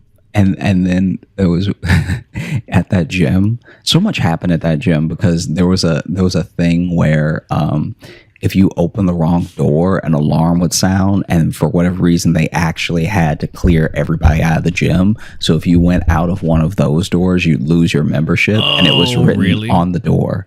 It was written on the door. You lose your membership, even? You lose your membership. Wow. Because because they were only part of that building. And so I guess if you sound that alarm, you end up actually like having them make everyone evacuate that's in the building. I think outside the export just because of that, just because that alarm goes off, they have to, like, by policy, get everyone out. Because I asked it, because it was written on 5 doors. And I asked one of the guys one day, just one of the guys that worked there, I don't even know if he was a trainer, and I asked him why, and he was like, because once it goes off, it doesn't stop. Like someone has to come, like, I guess you have to put a key in it. I don't know. But anyway. Yeah, and sometimes the fire department's the one that has, like, that key. Yeah. And so the worst part about that thing was they're the 5 doors that are, like, to the sidewalk. They're the most reasonable doors to exit. Oh, good. Yeah. Yeah. So I almost did it one time, and I'm surprised I never did it. But I watched a guy do it once, and you could just see his face. Like the color. Then you lose your membership? You lose your membership. Wow. The color just drains from his face, and he only cracked it, and it went off. And we all had to, like, walk out, and I just left because I was like, I was almost done anyway. I'll just leave in these clothes. Right. I don't need this bad. I feel like that's something that, I know it's an emergency exit, so you can't block it, but I feel like you could put, like, one little yellow tape, caution thing just right across it. Yeah. That would stop people. That stops people. And that you can run through that in an emergency. That's not gonna hold anybody. Yeah. If the gym is suddenly fully on fire in the middle, which would be hard to do. Someone was working out so hard they burst into flames. Like, that's for that to happen. One of the best workouts I saw someone do was there, and it was this guy. It was these 2 dudes who looked identical. Like, one of them spotted me one time, and I guess I let it slip that I thought they were twins or something. And they were like, "No, we're just buddies." And it was so funny to me because they looked identical. It was like, really? They looked like 2 Joe Rogans. Like two dudes that couldn't have, because they were both Dos bald. Rogans? They were both bald, and they both had the shoulders and everything. Yeah. Anyway, when they would work out, I love to see it, because at first I thought they were trolling, because this is the beginning of people putting those YouTube videos of them doing weird, annoying workouts. Oh, yeah. Screaming and shit. These dudes were not trolling at all. Their workout grunt sounded like an injury, and it couldn't have been funnier. Every rep it was really one guy that did it more than the other guy, but every rep that this guy would do, he would go. He would go, wait, don't make me laugh. Stop. Okay, wait. I wasn't doing anything. Every rep he would go. Oh.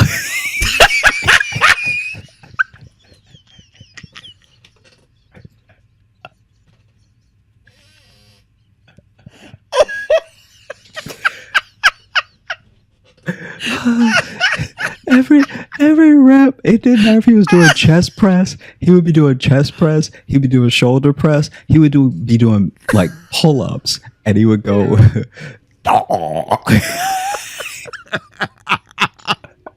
That sounds like you did something that, like, pisses off your dad. Like, he looks at, he's like, "Aw, come on, I gotta fix this now." And the worst part about it was that his form was, like, impeccable. Like you actually could have made a tutorial video of this dude and just have him going, oh. It's a workout video where they're showing form and they never address the noises that the athlete in the video is making. Because what we're trying to get is, if you look right here, that's the kind of motion we're looking for. And it was like, And it's just in the guy's trying to talk over it to camera. He's here, in the background.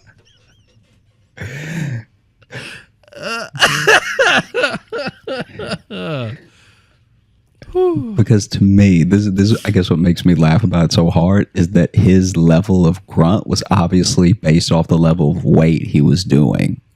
Right. So when he was doing hard shoulder presses, he was like, oh, right?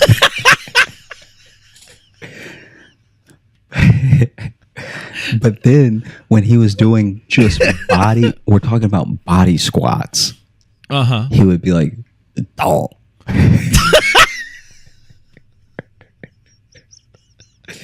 And it was my favorite. I was so excited when they would work out because it was so funny. At first I thought they were trolling, and by the third time I was like, oh, this is earnest. Like,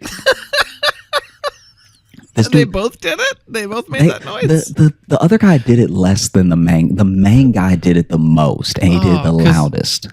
Because it'd be great if they both had the exact same noise, and then they look alike too, and just trading places.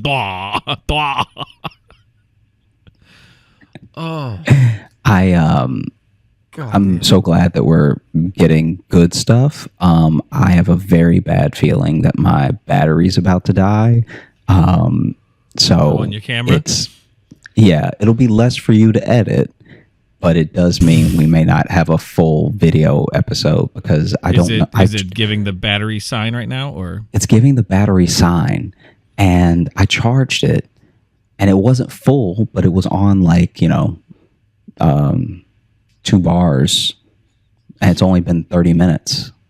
Is it giving you the battery sign, or is it flashing the little red one for the card, meaning it's recording? No, it's flashing the battery red and white. Oh, okay. Yeah. So we'll take it till it goes, but yeah, I'll just keep talking.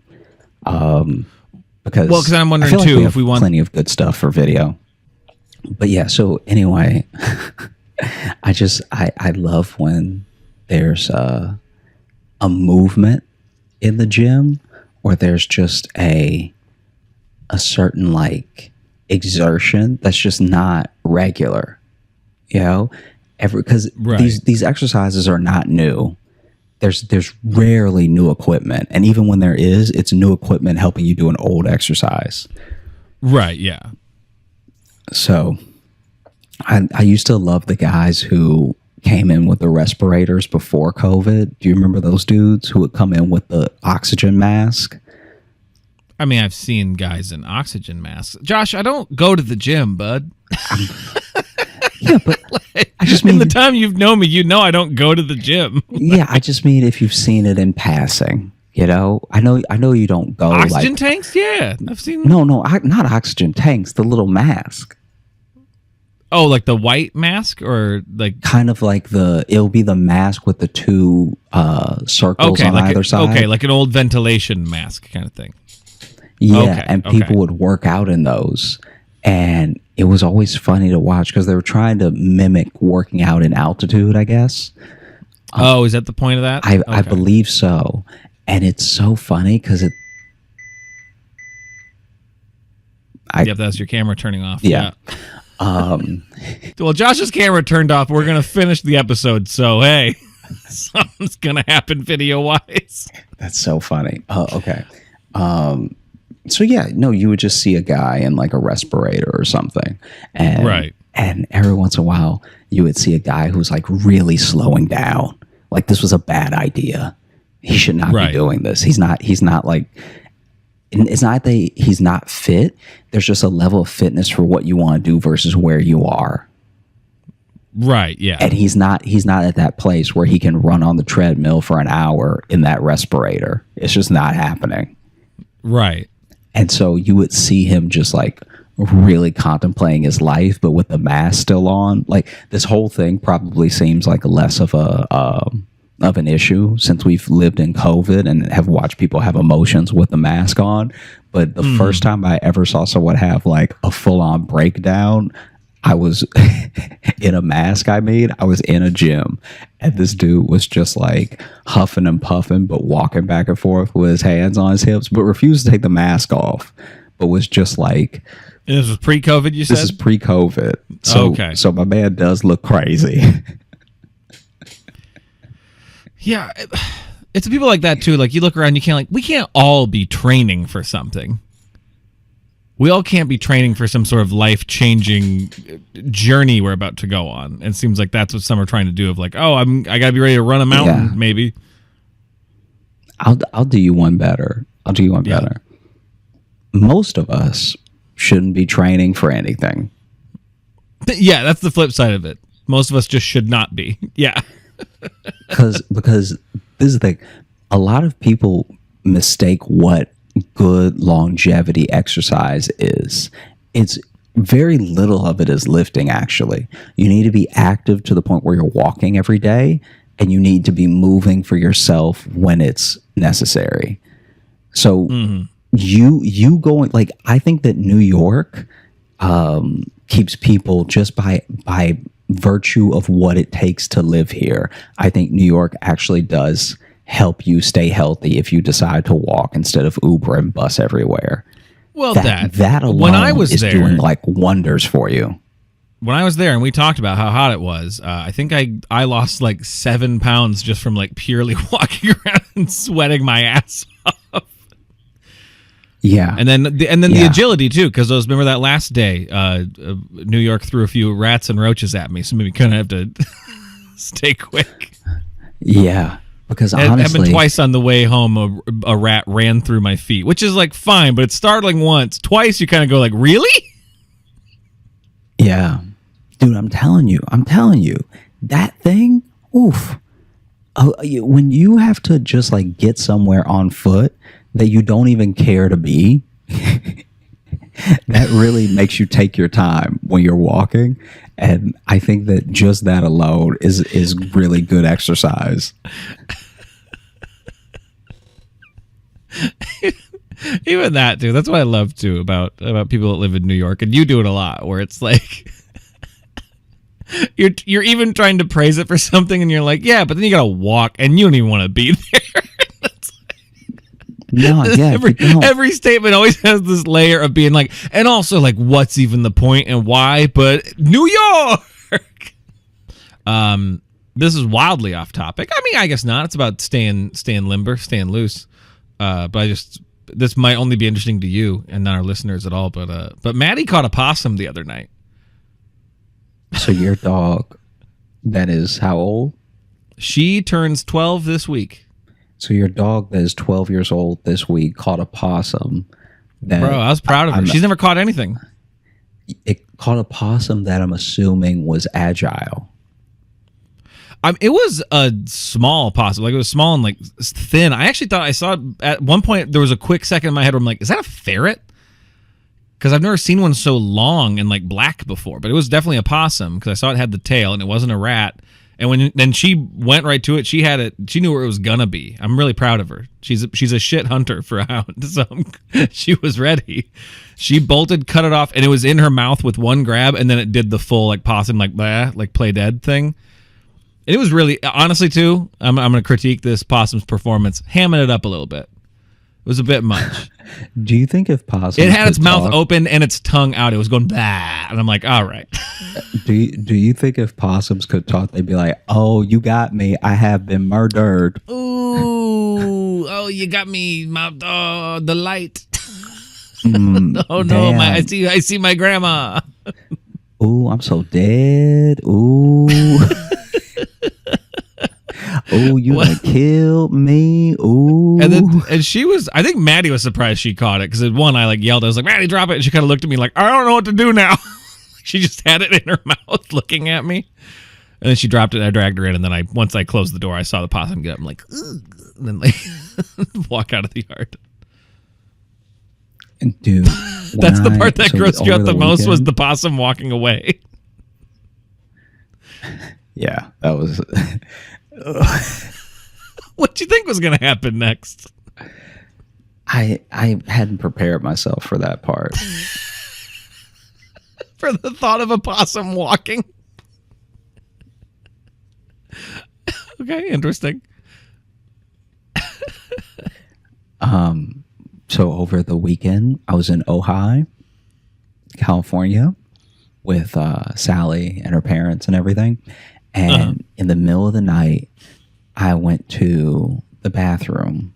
And in the bathroom, while I was on the toilet, just trying to, do my natural thing, a spider. Trying to do my natural thing. A spider that just had too many legs. Okay, a spider with more than the regular legs 8 coming out of its legs.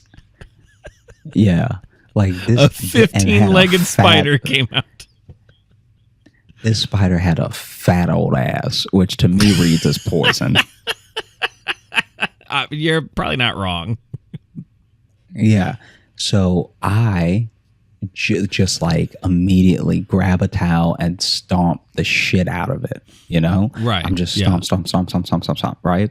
I move the towel. This is all while I'm still on the toilet. Like I'm not standing up or anything, right? Right. And so I can barely even reach it. I'm like extending my leg to stomp it. And then I move the towel and it's all crumbled. So you're standing on the toilet but stomping down at it. Raining down from above is what you're saying. Mm-hmm. Okay. I was just trying to And so then I move the towel and it's all crunchy, like I've been through a blender stance, whatever, right? And then I think it's dead. I'm still on the toilet, so I can't do anything about it at the moment. And I genuinely almost screamed though, because I'm sitting on the toilet, I'm almost done. And as I'm about to like stand up, it fully just extends all of its legs and runs away. And, wow. And like I was ready to throw up. Because if you've ever watched a spider come back to life, you know how disgusting it looks. Like it stayed in that crumpled position because it thought, okay, if I stay like this, maybe they'll leave me alone. And he was right. Yeah. Then I go have a great day. We went on a hike. It was beautiful. We saw some oranges along the way that were like truly like so ripe that they were falling off the tree. Incredibly sweet. We ate a couple of them. And then we went into town, had a great brunch, and just like had a really, really nice day. Then that night, I go to the bathroom again, and I'm pretty regular. I don't want to brag, but I go to the bathroom again, and as I am on the toilet, shut the fuck up.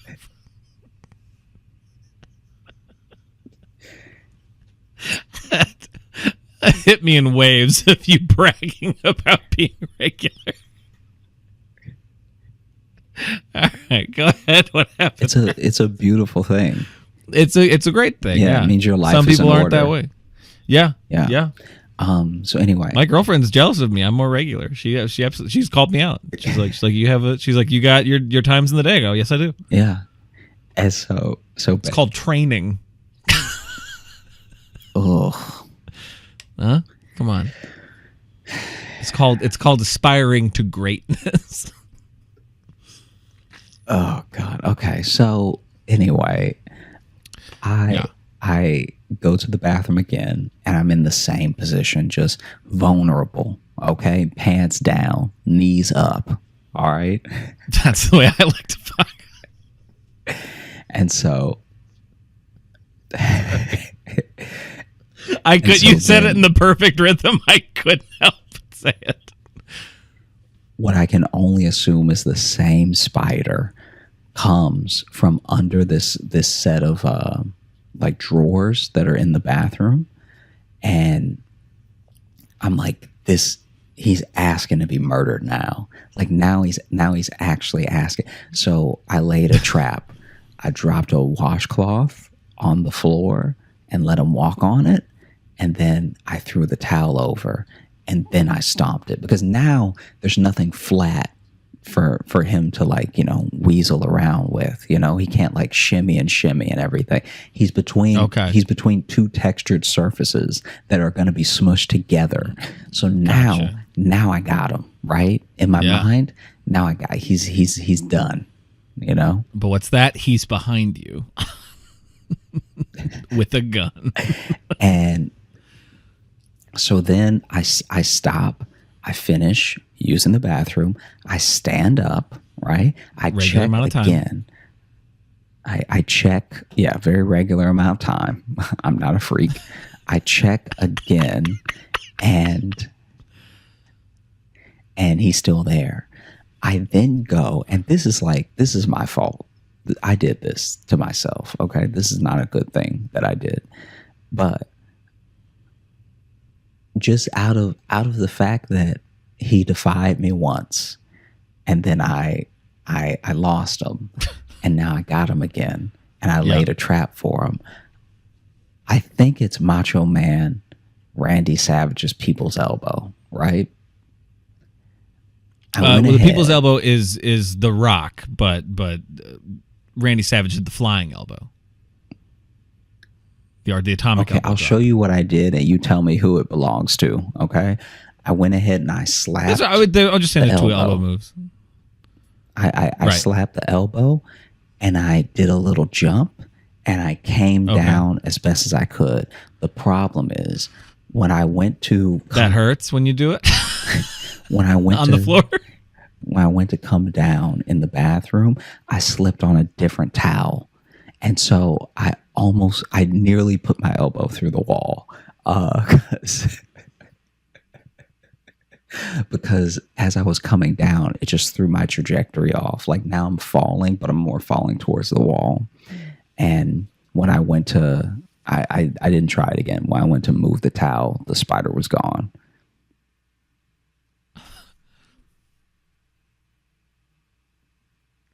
Okay. I got a few things we need to just go back through and just touch on. Go ahead and shoot. Okay. So you genuinely decided to drop an elbow on the spider. I already killed him. Now it's time to insult him. And you thought, like, this won't go wrong. I thought there was enough room in the bathroom. But you're still going to come down on, like, the flat floor with your elbow. It's not going to feel great. Yeah, but I'm going to land on rugs and towels. Okay. All right. Fair. Okay, fair. But then I should have pointed out there was a big rug in the bathroom. That's still... Okay. I'm still like, you're lucky you didn't, like, fracture your fucking elbow just dropping it on the flat floor. I was gonna hit him in the bathroom. I was gonna hit him with more tricep meat than elbow. Gotcha. Okay. Yeah, you're really trying to do a stunt fall. I get it. I gotcha. But then ultimately, the spider did escape, and so now you're just showboating. I mean, I don't know why that's such a arc of the story. I'm just saying the spider has bested you twice now. And you got so cocky you were about to do a celebratory elbow drop onto it. That would be like if when The Rock does the people's elbow and he like pulls off the shoulder pad and does like the thing, he's not realizing the wrestler is slowly crawling away until he drops the elbow and he's like, oh, damn it, they left. I didn't look. I guess it would be like that. Yeah. How about we open the mailbag?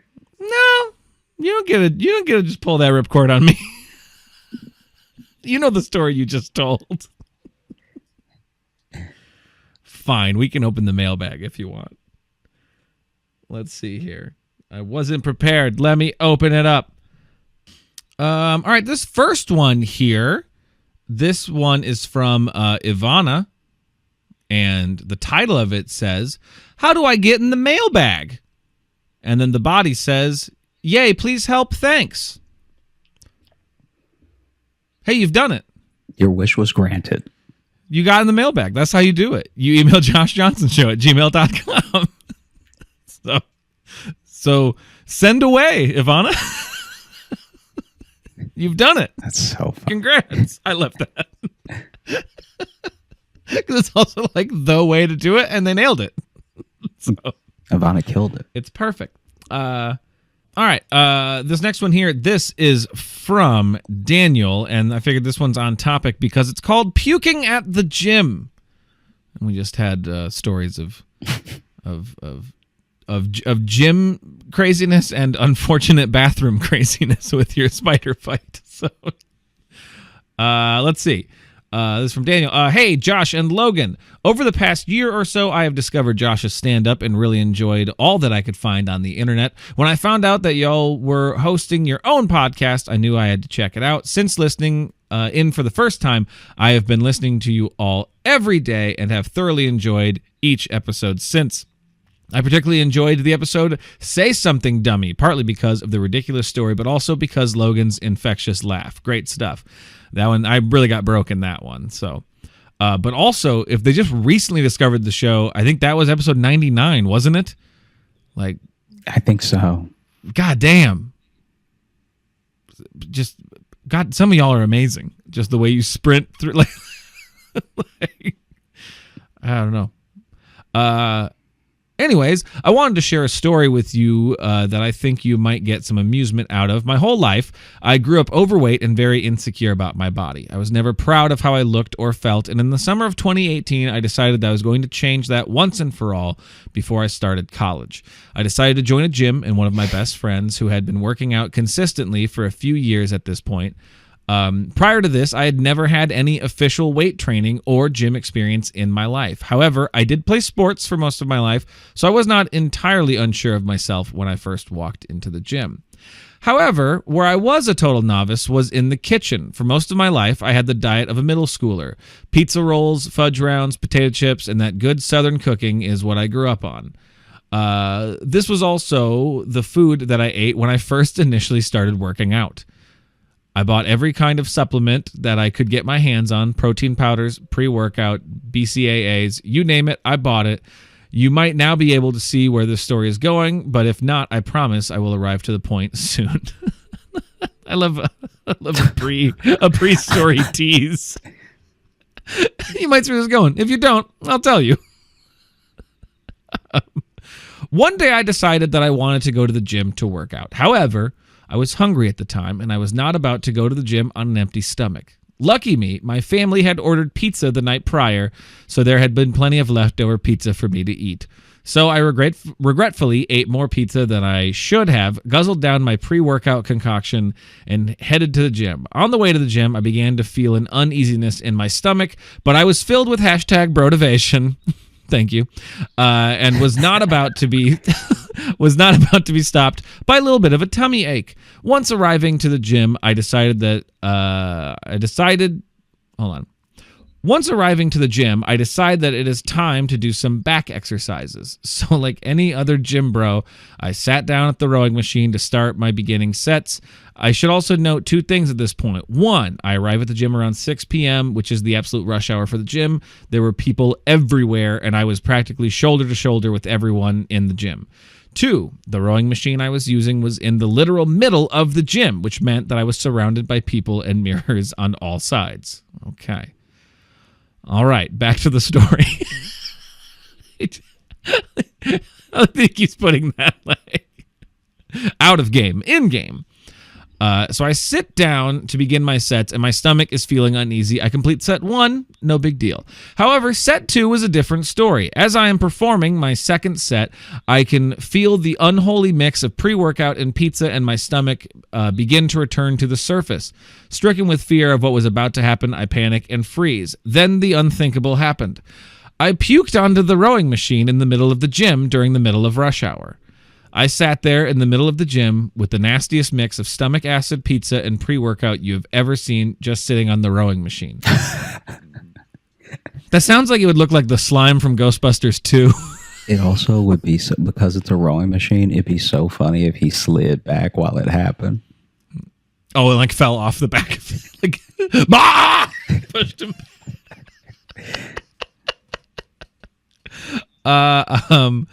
In this moment, my fight or flight instinct kicked in, and I fought everyone there. No, that's not what happens. But that would be, I just started throwing punches.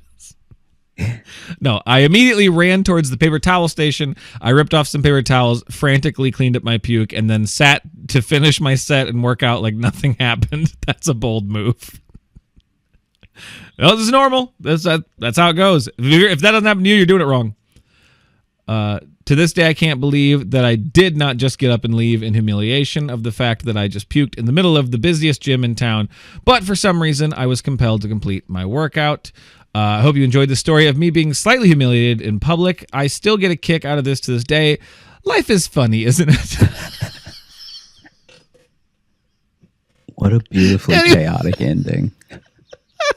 Anyways, thanks for all you two do. Keep up the good work. Take care, Daniel.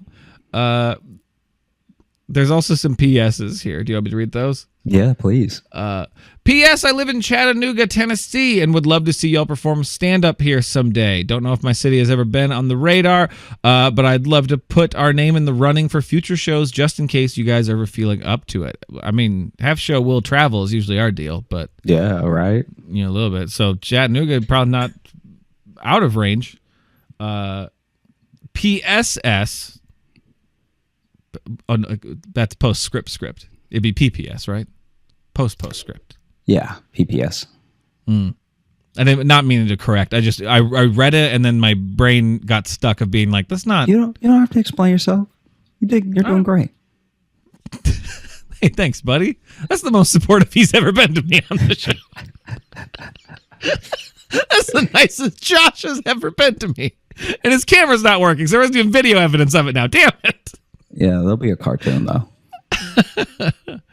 I also come from a small town like Josh, and growing up, we also had a firework man. Our firework man also operated out of an 18-wheeler container with awnings cut into it like the one Josh mentioned that he purchased fireworks from in episode 101, the Louisiana Avengers. My firework man left his firework container in the parking lot of our grocery store year-round, and it would open up in July. Oh, wow. So a year-round... That truly is then just a spirit Halloween. Like it opens for the 1 month and then just sits empty. 100%. Glad to hear that I'm not the only one who grew up with a small town with a local firework man. Maybe my town was just too small to even have a firework man. Maybe you guys were big small towns. We didn't even have a fireworks industry in my hometown.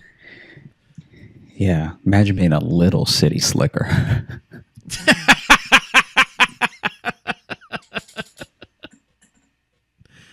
Yeah, that's probably good, huh? Yeah. We're just going a little short on this one, but... Thanks so much for listening to the Josh Johnson Show. We had a great time recording. I hope you had a great time listening. If you are looking to catch up with us on any of the socials, you can find me at Josh Johnson Comedy on Instagram, Josh Johnson on Twitter, Josh J Comedy on Facebook, and Josh Johnson Comedy on TikTok and YouTube, where we're going to be posting clips and full videos of the show. And if you're looking for Logan...